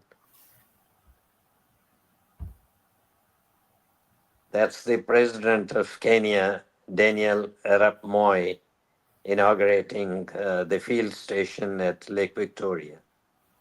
Oh, wonderful. This is your That's marriage my photo? that's my wedding picture, only wedding picture. Okay.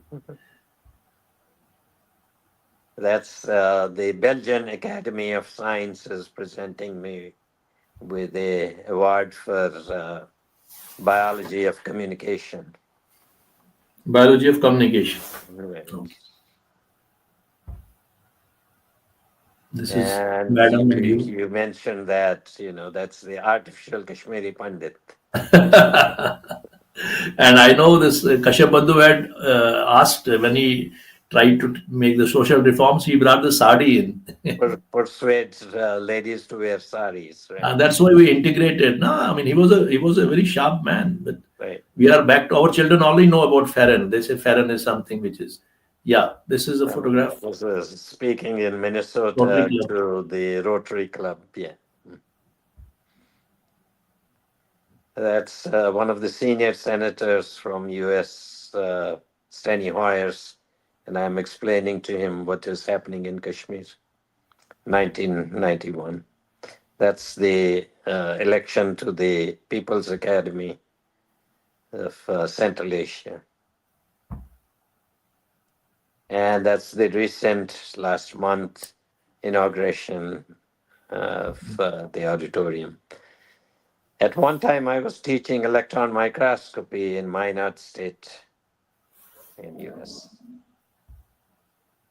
That's again Jitendra Singh and your Yeah, wife. presenting a bouquet to my wife. Oh, look at that. That's the uh, high school graduation picture. You see, DAB? DAV High School, Amira Kadal. And Yeah, we teach. I am on the front row, Sitting. the third person from right, Oh, yes. and Shamunath Kachru is there. The teacher you mentioned. Right, right.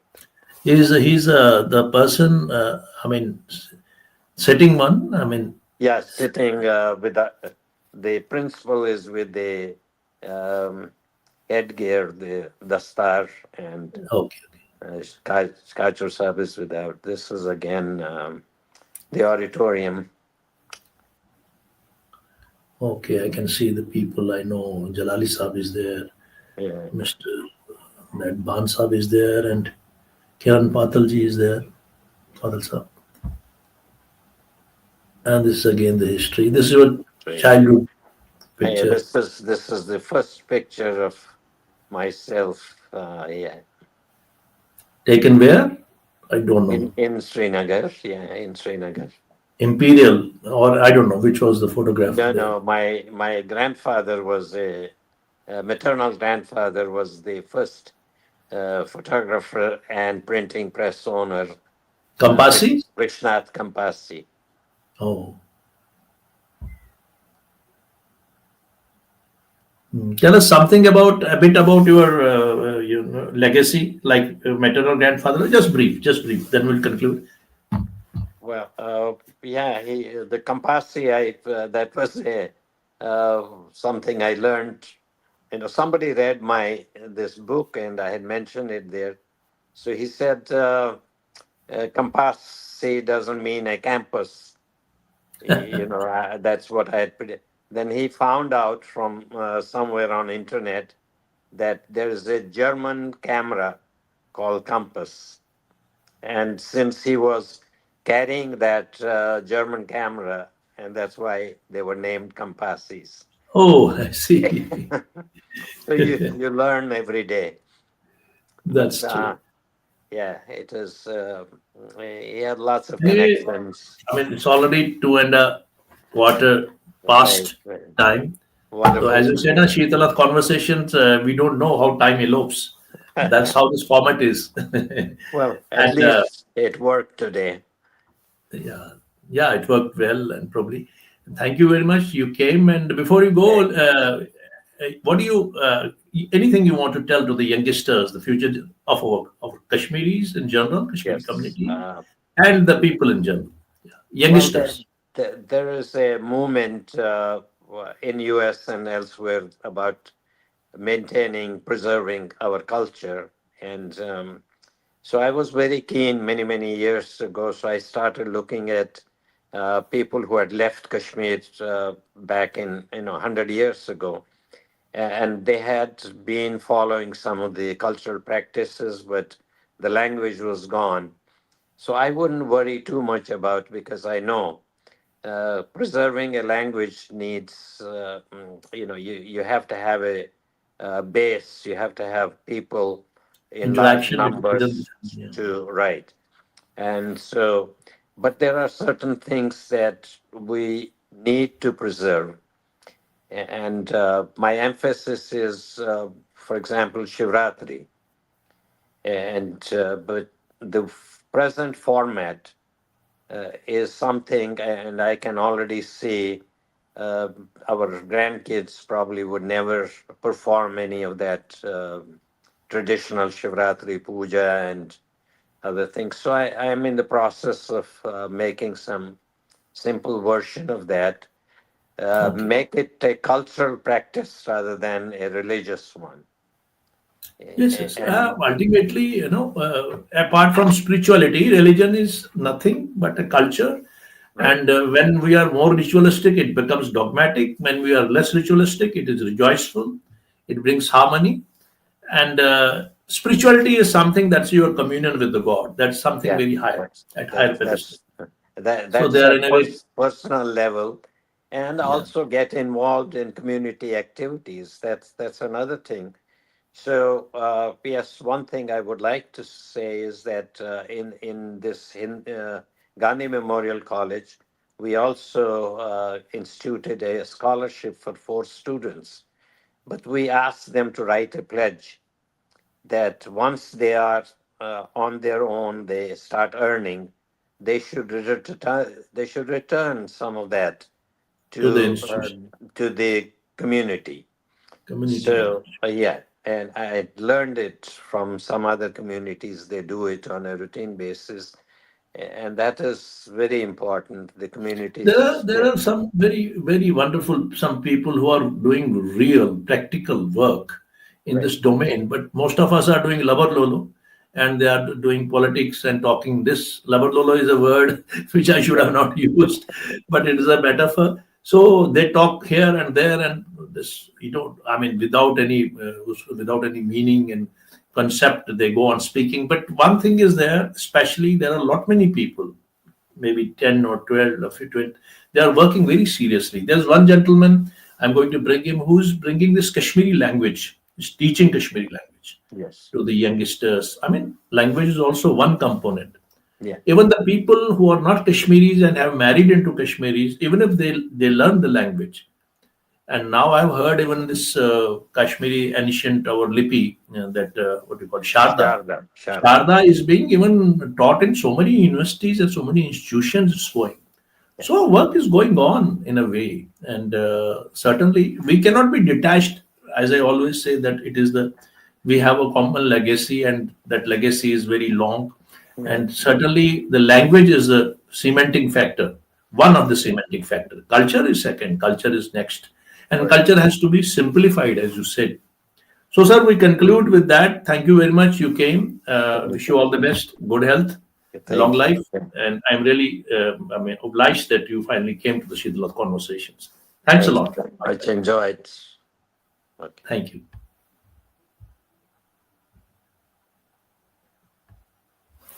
So that was Dr. Ashok Raina. I hope you enjoyed this conversation, and we talked about many wonderful things. So I'll conclude with this poem with my another favorite, Mahadevi Verma. हूँ वही प्रतिबिंब जो आधार के उर में, हूँ वही प्रतिबिंब जो आधार के उर में, नील धन भी हूं, सुनहली दामिनी भी हूं, नाश भी हूं, मैं अनंत विकास का क्रम भी, त्याग का दिन भी, चरम आसक्ति का तम भी, तार भी, आघात भी, जंकार की गति भी, पात्र भी, मधुप भी, मधुर विस्मृति भी, अदर भी हूं और सीमित की चांदनी भी हूं. With that wonderful couplet, wonderful lines from Mahadevi Verma, my mother's favorite, my favorite, a great poetess of the Chayavad. I hope you had a very wonderful conversation. Thank you very much. Good night. Namaskar, Shabakar, Jai Hind.